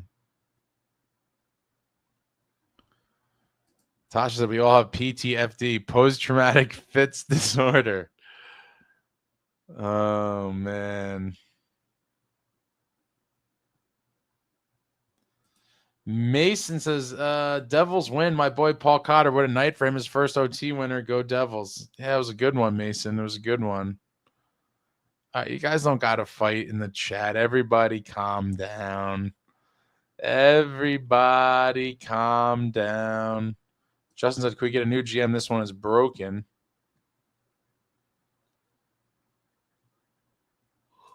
Frank says, are we giving credit to fans who continue to show up? Or are we counting them as part of the problem by showing up and not hitting ownership where it hurts? I'm kind of neutral on this. I would say they're probably more a part of the problem. But I also think that, if you're expecting people with season tickets or people who had planned to go to some of these games from months ago to not show up, it's not realistic. But I do think to the point that many people have made, for a couple months, is that I do think the only way to send a message to this ownership group is to hit them in the wallet. But I just don't think there's enough people looking to do that for it to be an effective situation. So probably fans who bought cheaper tickets earlier in the season. Doug says you can't blame fans for going. Yeah, I mean, I'm not going to go, but I'm not going to blame the people that do. But that is, there is some validity to all of that.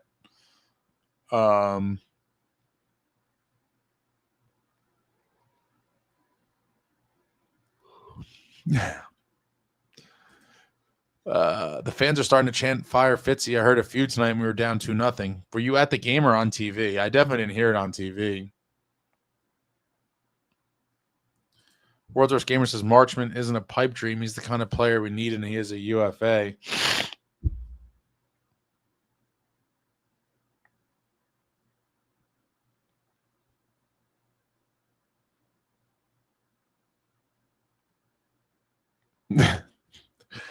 Dude, what are you guys talking about in the chat? I can't even. Everyone's a Devils fan here. Everyone just play nice, guys. Can't we all just get along?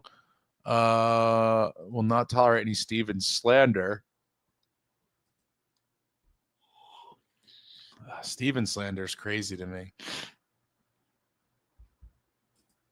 Jason, I always dream a lot, especially for our Devils club and defense depth, especially the 94 and 95 series against Boston. I always think of Marty Brodeur and Claude Lemieux. Those are some great teams, Jason. John Fay, I want a new GM, but we all know we are stuck with him, sadly. Doug says, I actually was the one who mentioned Line A, and Ace agreed with me. Well, about Line A, yeah, I mean, I'm not going to agree with everybody on every single thing, obviously. I understand why people wouldn't want him, but it's all at the right price.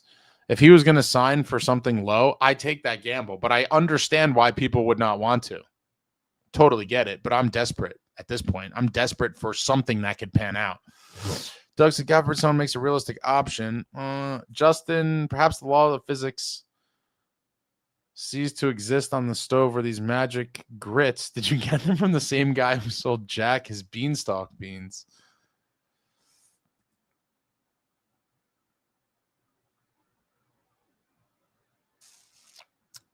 Tuck is an upper New Yorker. He might stay with his hometown team. I think he will, especially if they make a nice little run this postseason. Richie, PB&J with the ice cold milk. Right now, I admit it, even at 63, you can still be a kid. I do love peanut butter and jelly, and I do love milk too. Damn it. Damn it.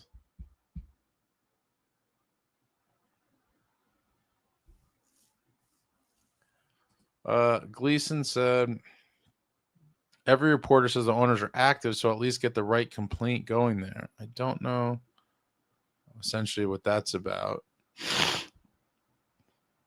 Wait, hold on 1 second. Ow.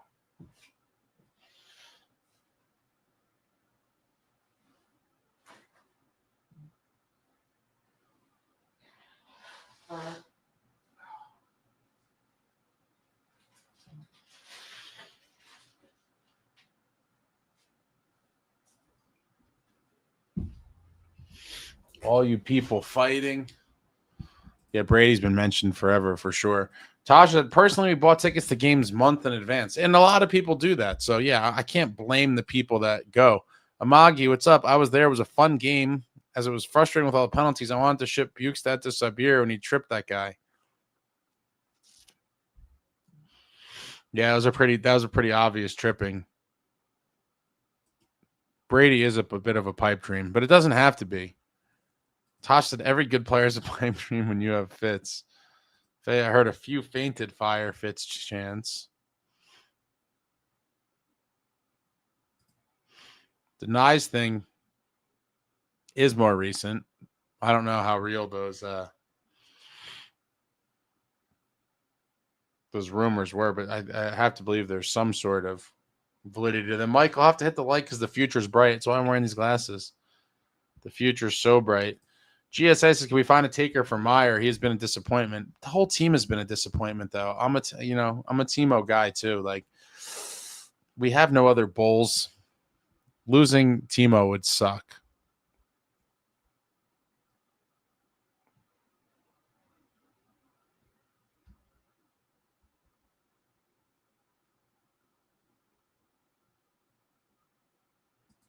Will Timo get 50 points? Do you mean ever again or this season? Tasha, we also need to trade Casey in a package ASAP. This dude isn't making the NHL, and there are major red flags with his injuries. It could be too late in terms of cashing out at a high value. I thought he was a trade chip last year too, but he eventually could be an everyday player for the Devils at some point, depending on what happens with all these other guys on defense. It's a very interesting proposition. What becomes of Seamus Casey? World's worst gamer. I just started eating peanut butter again. Needed a cheap night snack. I love peanut butter. Oh my God.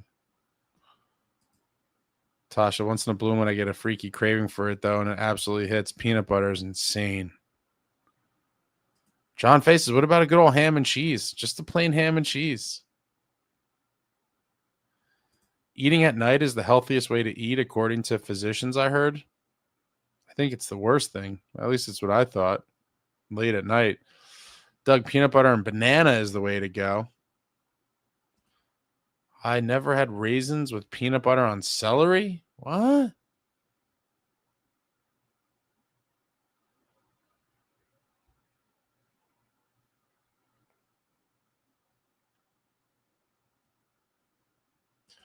David SS Ace, I know you're a Markey guy, but I do feel like almost all of his starts this year, he's let in a goal within the first 3 to 5 minutes. Do you think that's the reason why the Devils give up so quickly?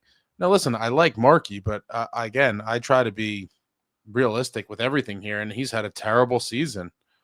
He's had a bad season. I can't excuse the offense for just completely sucking because Markey gives up early goals. Like, I just can't, in some ways, can it be deflating in some games? Sure. But in the end, they just didn't get it done. And I can't point the finger at Markey for it. And again, while he didn't have a good season, the story of this Devils season, the reason they missed the playoffs is the inability to consistently score goals. And I can't blame the goaltenders for that. That is an offensive problem. Even when you look at our point leaders, okay? I showed these before. I mean, this is pathetic. When you look at the point totals, if you looked at the point leaders on other teams, you'd be like, holy shit. Like, we we have 3 50-point scorers and only let's just see here. I don't have it filtered that way.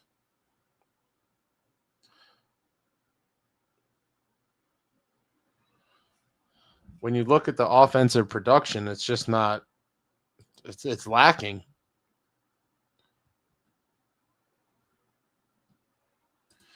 Frank says PB&J, got to put peanut butter on both sides of the bread, then jelly in the middle.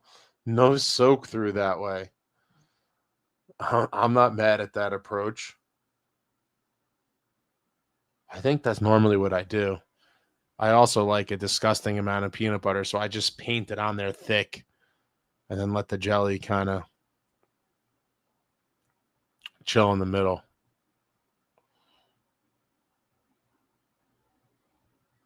Rendich said we would need a better Timo, which is hard to find in this league. Completely agree.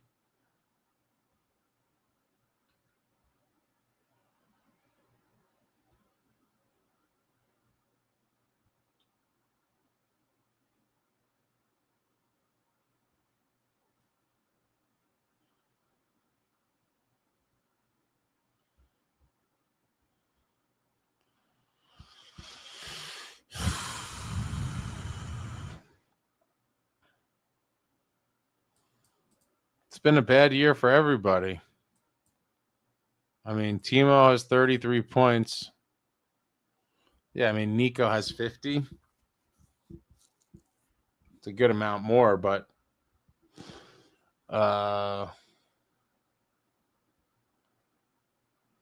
Timo second on the team in goals with 18, and he's missed 5 games. Peanut butter with vanilla ice cream. Oof, that's a nice one. Doug said he went on that personal leave out of nowhere, and it wasn't disclosed what exactly happened to Timo's family. Not sure how that affected him going forward. For sure, we don't have any idea what happened there. Did someone die? I don't know. It was kind of never talked about again.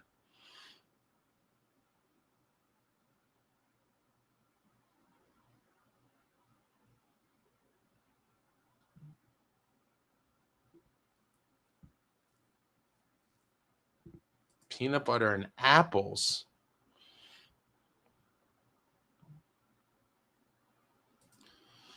Trader Joe's has macaroon ice cream sandwiches. Oh, boy. You guys are going to make me go pilfering for snacks. Chicago cut. Caramel and apples. I used to get the caramel apples around Halloween. They would sell them in the shop right on the stick with the chopped up nuts. It's pretty damn good. SJ says, love Timo. Wish he wasn't so streaky. Yeah, it's just been a bad season for everybody. But people are going to target Timo because it just seems like once you make a certain amount of money, you become a target. And he certainly is no exception. A lot of people have targeted him. Michael says, peanut butter marshmallow fluff. Oh, my God.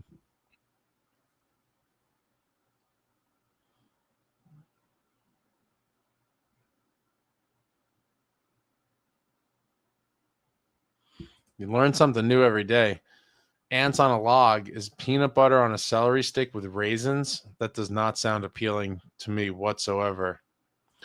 Gleason, if you look at Markstrom early goals, they're like a pinball goal or pasta in front all alone. His bad goals aren't typically the earliest ones.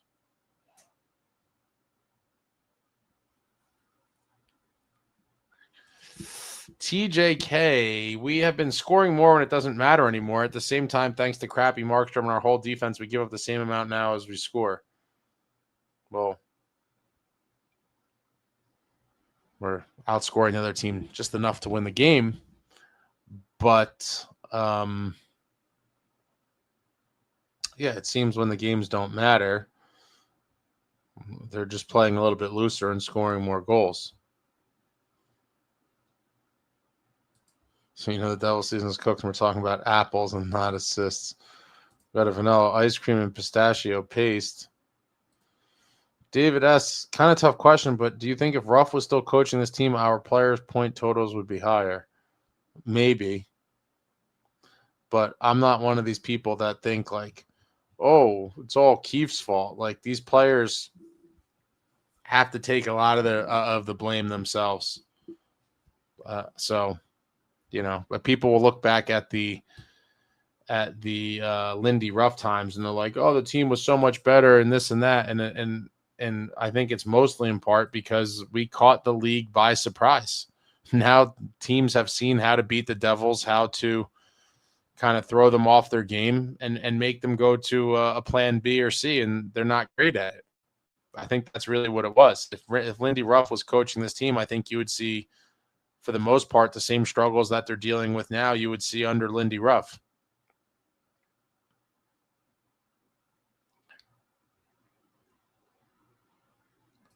I also think Matthews wants out after his team was pansies after the hit. I don't know how much that's going to really matter to him. I think that it was on record at some point before that in the past few weeks. He told Toronto, even if they go through a rebuild, he wants to stay there. So that shows something. Peanut butter and Nutella is a killer combo.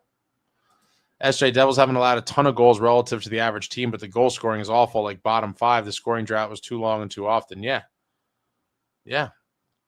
The inability to score goals. TJK says calling Timo Streaky is ridiculous. We were this far in the season. He hasn't played his proper position once. Yeah, still waiting for him to be on right wing, on power play 1. It may never happen.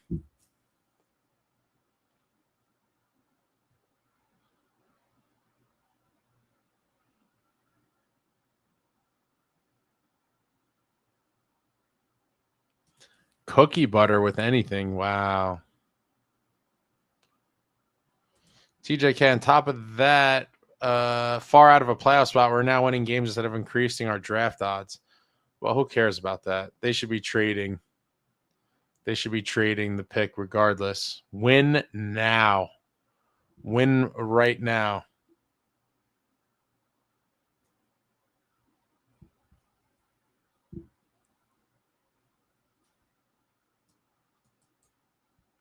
RME, what do you think a reasonable deal is for Paulie? 3 years, $2 million? I'm thinking more like, I don't know if he'll get 3 years. I don't know. 2 years at $1.5 million.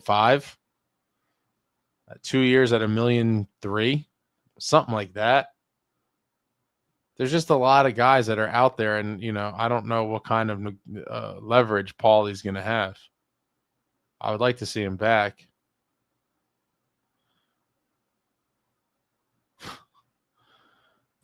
Peanut butter is delicious. SJ says, screw the draft, went out. I'm with you. Just win. David S., I feel like for Markey's size, he should use his big body to take up more of the net towards the shooters, and he just doesn't.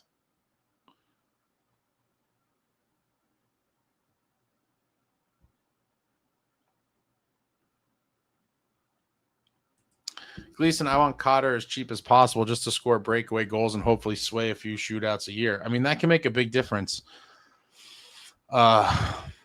in a year where, this could have been the year too, where we could have been in a fight for our playoff lives where every point mattered. And tonight could have been like, oh, we, took the lead or jumped somebody in the playoff standings. Obviously it was meaningless, but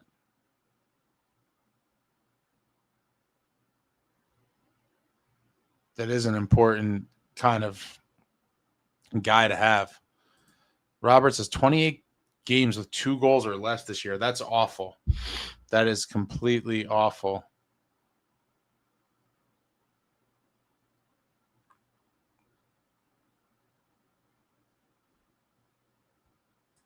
Jason, the Sabres remind me of the Devils 22-23 season. They give up a lot of scoring chances, but they score a lot of goals. Yeah, and if you could outscore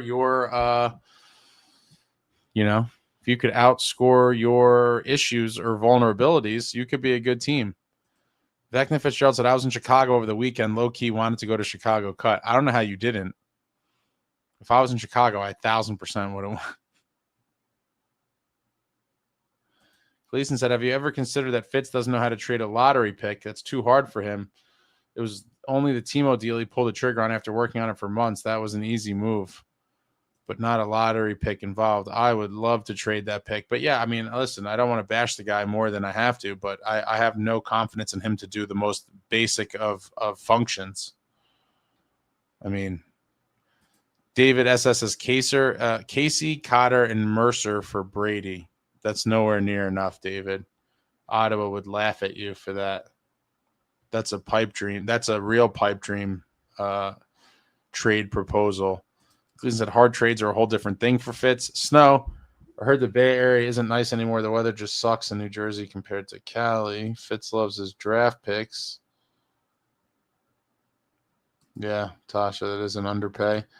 Faye, Ace Hershey bars with ice cream and caramel, or Reese's Pieces with ice cream and caramel. I love Reese's. How many firsts add to that? 8. TJK, I'd prefer a clean house in the offseason. I wish we sold and gutted the team at the deadline. It ain't even win now anymore. Now it feels directionless. Oh, directionless for sure. How do you not sell at least a couple pieces in the seller's market? I don't know. And that's why it's super hard for me to it's not rational under any circumstances, in my opinion.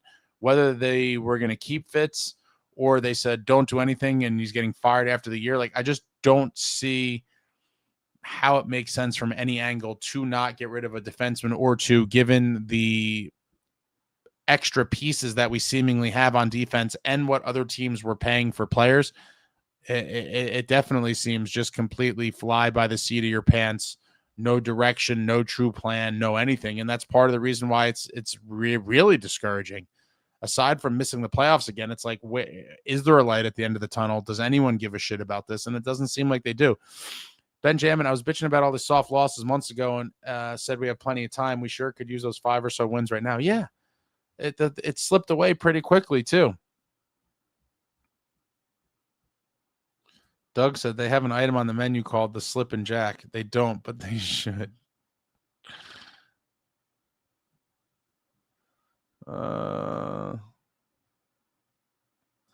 TJK finish as a mid-team or tank for a better pick. Regardless, both miss playoffs. One gets a generational talent. Not in this draft. Who's the generational talent in this draft? Face it, I feel like we've been directionless since after 22-23. I don't think it started off that way. I don't think it started off that way, but I think it's kind of evolved into that now.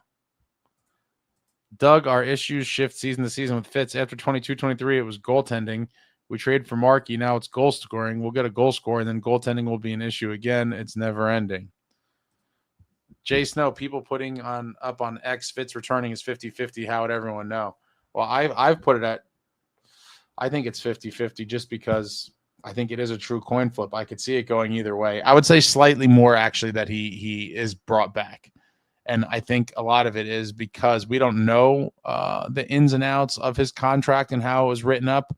But I do think if they were to fire him, they would be paying him and somebody else. And so for an ownership group that is very much motivated by money, do you think they would want to pay 2 different people to be doing the same job? I would say probably not.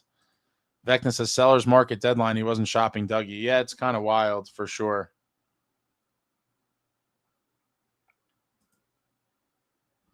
Ben Jamin says, if we start next year with 90% of this core, I'm watching the Flyers. Hokage, the OT nearly killed me. It was a super exciting OT. I don't think McKenna or Stenberg are these generational guys that you're claiming they are.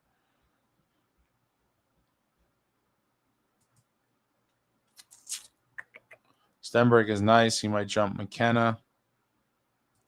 Trade the pick. I'm definitely trading the pick.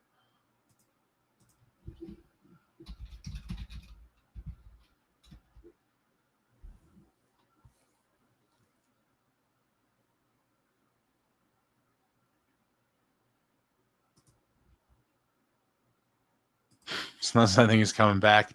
Robert, Team Italy, World Baseball ace, almost, bro. Yeah, they lost to Venezuela. Fitz will just put the pick on block and let it ride. No, Italy lost.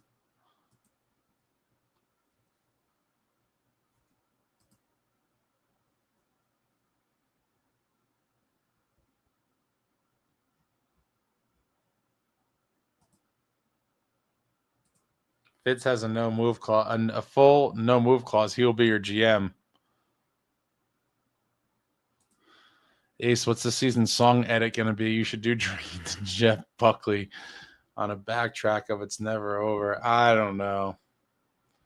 I'm just so numb by everything that's happened and not happened. Ryder on the Storm says, Ace, if Fitz isn't fired in the offseason, scored a top 6 winger at minimum, and the team performs, would you still think he needs to be fired? Yes. There's no redemption for him in my book now. Like zero. None. There's nothing that could happen where I would say he needs to be here. Like the damage is already done. So many things. No, I'm sorry, but no. I would think he needs to be fired no matter what.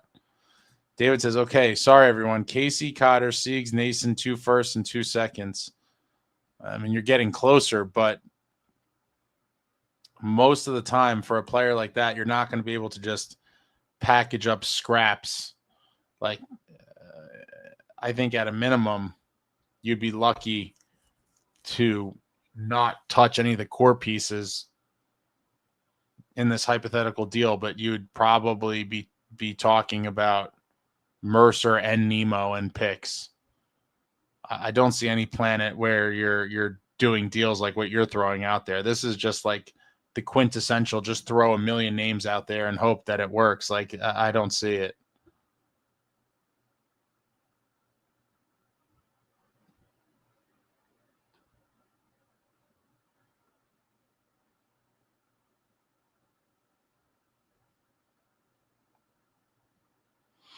Yeah, I don't think those guys are generational either. World's worst gamer. I don't know enough about them, but from what I've read, they're not going to be a Schaefer or a Connor McDavid type. Gleason, I don't like that he kicked the can down the road to make the decision. You still have to move Nemitz or Dougie, at least Kova or Siegs, to even begin to field a cap compliant team. Well, I don't think Kovacevic is going anywhere. Based on what he said on deadline day. Anson said, I think Dougie and his agent told Fitz not to even try to trade him if Fitz was sucking up to Dougie. Well, Dougie has the protection and he has that pre-approved list, so it's possible that he was like, listen, if it's not a team on the list, don't waste my time because I'm not going. But we'll never know those details.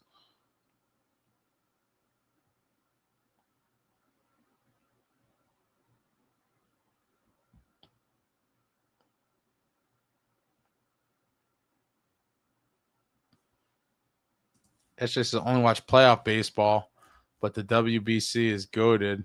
WBC has been nice. Yeah, international best on best, folks. In any sport, it's great for the most part. Doug, USA won off a ball called a strike, and I know Will Smith framed the pitch perfectly, but the umps have way too much control over that game.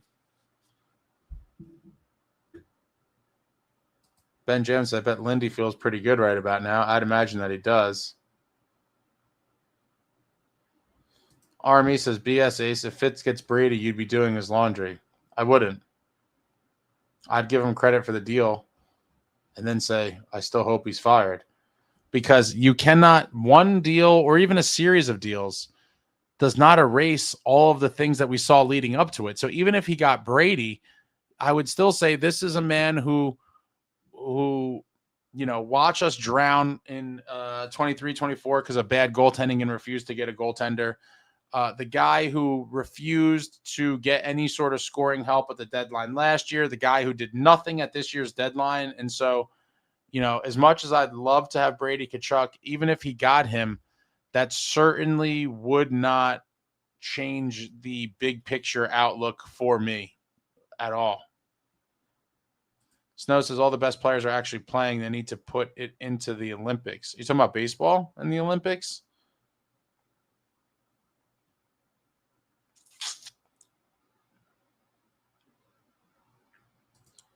Robert, top 5 prospects in the draft could go anywhere. We should get at least one of them.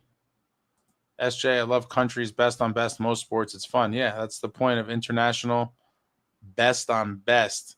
Jay Snow said, I'm praying Kobe's knee is why he's having an off year. Could be. David SS Ace, if for some reason Fitz can't sign Nico long-term this summer, would you trade him before next year or keep him and possibly have it turn into another John Tavares for the Isles? As tough of a decision as it is, it would depend on some other factors. It would depend if Nico straight up said, I'm not re-signing here, or I'm open to it, but I need to see the team improve or something. Then I would wait it out, because you still have the opportunity, even if he doesn't sign in the summer, you have the opportunity of dealing him at the deadline. Obviously, would be your last chance to get something for him rather than him leaving for free. And so it would be dependent on that, what exactly he says. Now, if he says, I'm definitely not re-signing here, then I would trade him. For sure. Immediate trade. If he says, I'm definitely not re-signing here, then I immediately retrade him. As much as it sucks, you have to do, there's nothing else you could do. If he says, I want to wait and see, then you got to play the game. And hopefully you do the right things and have a season where he has belief or faith that the organization is headed in the right direction. Tasha says, I think we're doomed for another 10-year rebuild soon. Oh, my God. There's no way. Jack Hughes is not going to stick around for that, guys. And so I don't believe rebuild is anywhere near. And the owners have to realize that too, which I do think might be an incentive to, move on from Fitz, is that Jack Hughes is now a global star. And him being happy should be a very high priority on the list for the organization. And he's not going to be happy not making the playoffs every year. Gleason said, if Fitz is still here and lets Nico walk, I would take the man out myself to a nice lunch. I mean, I'm with you, SJ. If he says he's definitely not resigning, you got to trade him. I didn't know that either, Snow. They're bringing baseball back into the 28 Olympics. Are MLB players going to be in it? Got to trade him if that happens. Amagi, president of the Kovacevic fan club, checking in. Remember, he's coming back from a season-ending injury past last season, so not only might it be physically afflicted, but missing training camp. No, for sure.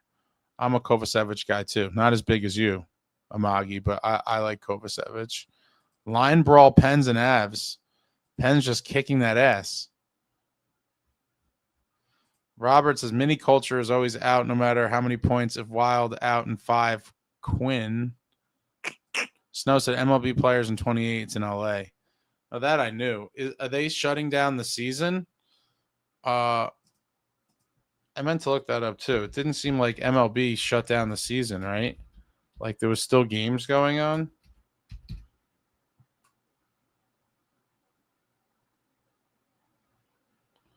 Yeah, that's kind of wild.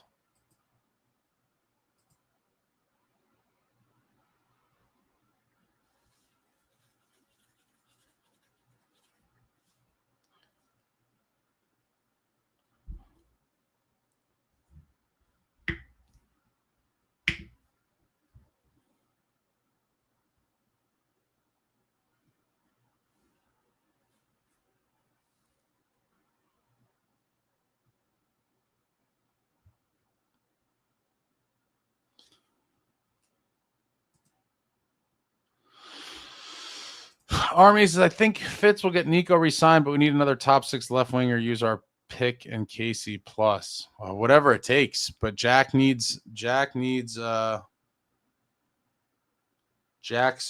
needs a winger. Long overdue.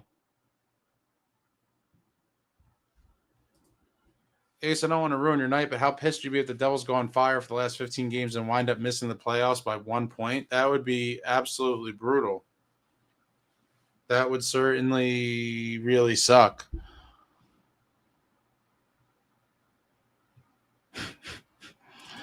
And people say fighting doesn't belong in hockey. Give me a break. Hockey fights are amazing.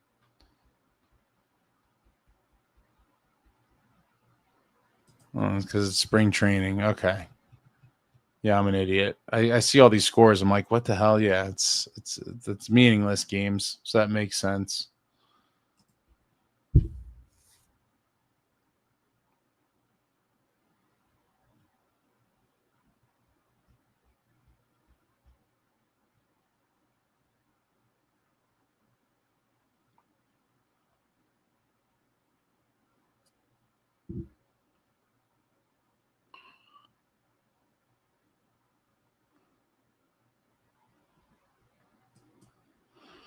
Tosh said, if we get LA Edmonton in the first round again for like the 5th year in a row, I'm going to riot. Well, that's with the stupid playoff format, which is one of the reasons why so many people want the old format of 1-8 and then the reseeding. It's just so much better. I hate the new format. Most people hate the new format, but it seems like we're going to be stuck with it for a while. World's Worst Gamer, 19 misconducts were handed out in the third period of our local OHL team's game on Sunday. 7 guys were left on the bench and 8 on the other, and they give them chirping. That's crazy.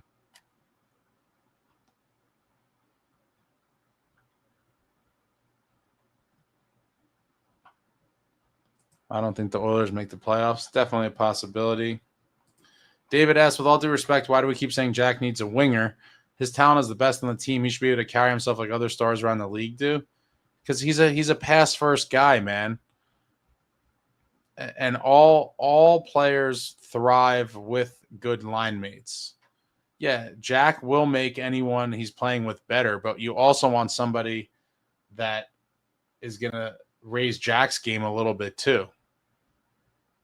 And not having a finisher with him is malpractice. Complete malpractice.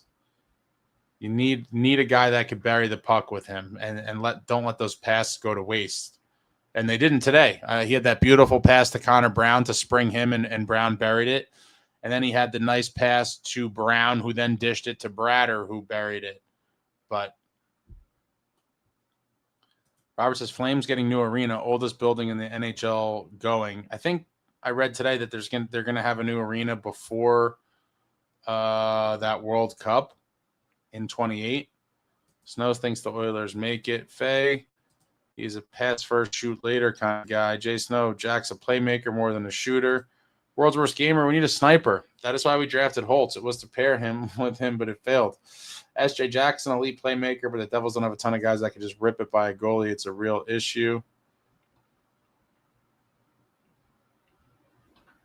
All right, guys, I'm going to the bathroom real quick. Going to the bathroom real quick. Throw it out there, then we'll start wrapping this up. Always nice to see the Devils win, though. No snipers. No snipers at all. Thoughts, comments, questions, suggestions? David said, are you saying Brad isn't a good line mate for Jack? And I'm exactly with Snow here.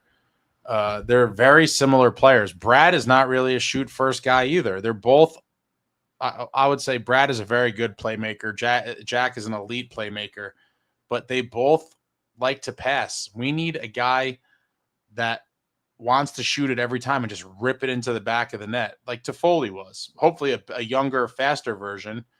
But no, we need a shoot first guy for Jack. I'll be back in a second. Quick bathroom thoughts, closing thoughts, comments, questions, suggestions, whatever you got. Throw it out there. I'll be back in a minute and we'll start winding this thing down.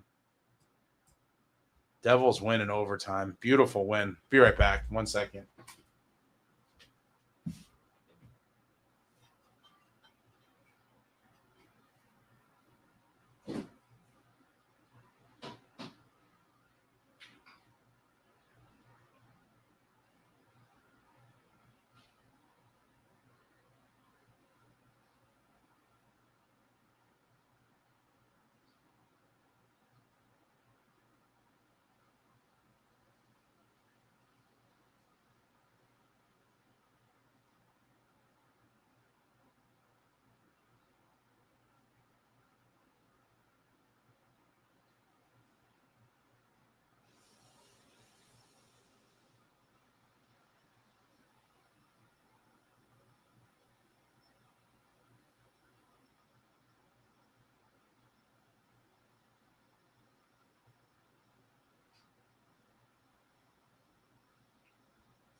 Bum, bum, bum.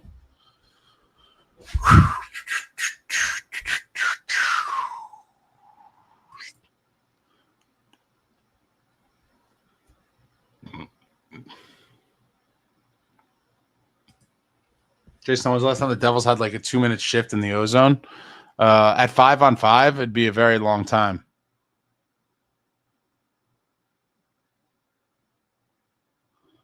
I would say, I don't know, a very long time. Maybe that was it last year or 2 years ago. That insane shift where we got like almost a full line change against Chicago. I think that was last season.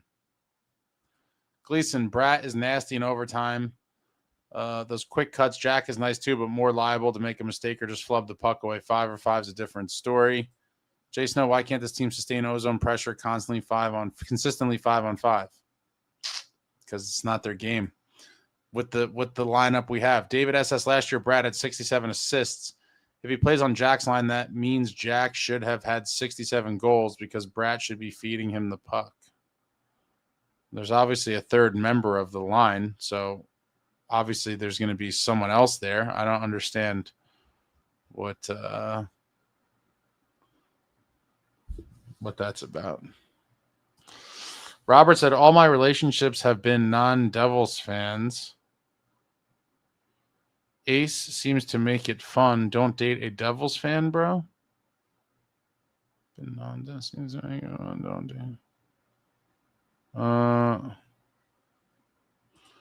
Austin, Boston Bruins have goaltending issues as they suck.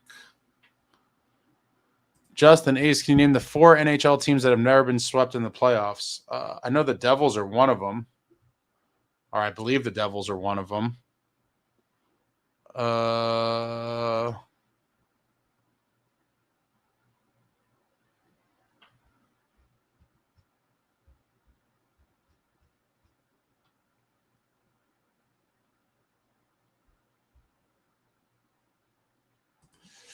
Brat is like Jack, a playmaker. Snipers would help his numbers. Yeah, we need shooters. Snow, I think it's just because we're too soft on pucks, really bad at retrievals. Yeah, we have the perimeter guys that don't want to go get, their noses super dirty and broken.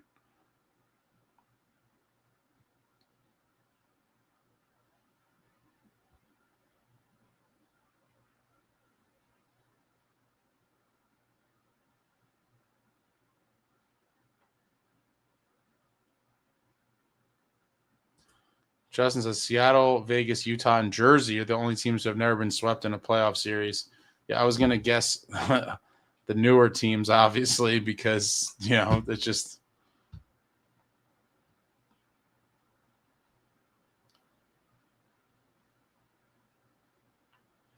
Gleason said, I enjoy the Devils win tonight, and I don't enjoy anything Devils unless we're competing. I completely agree. Who wants to watch losing? SJ, this team is too playmaker heavy, one-dimensional. I agree with that, and so does Snow. Yeah, we need finishers, not playmakers we have. We now need finishers.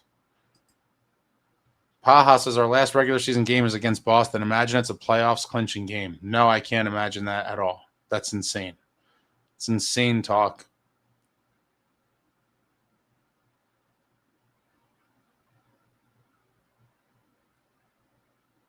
Robert said Devils never got swept. They never blew a 2-0 lead or 3-1 leads. They almost blew a 3-1 lead in 2003 Eastern Conference Finals. They had a 3-1 lead against the Senators and then lost games 5 and 6. And it went back to Ottawa for a 7th game, and then they luckily pulled it out.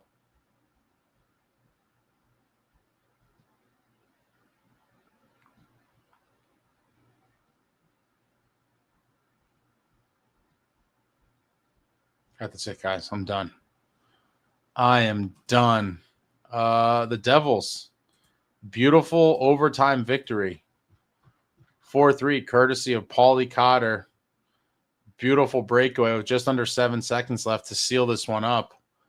Gutsy win for the Devils. We're down 2-0. Found a way to claw back. Get the win.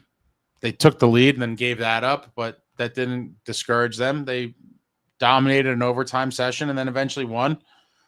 Back in action Wednesday night against the arch rival New York Rangers at Madison Square Garden in what should be, despite the teams being in the basement of the standings, should be another entertaining game. And the Rangers are going to want some payback after that thumping we gave them at the Rock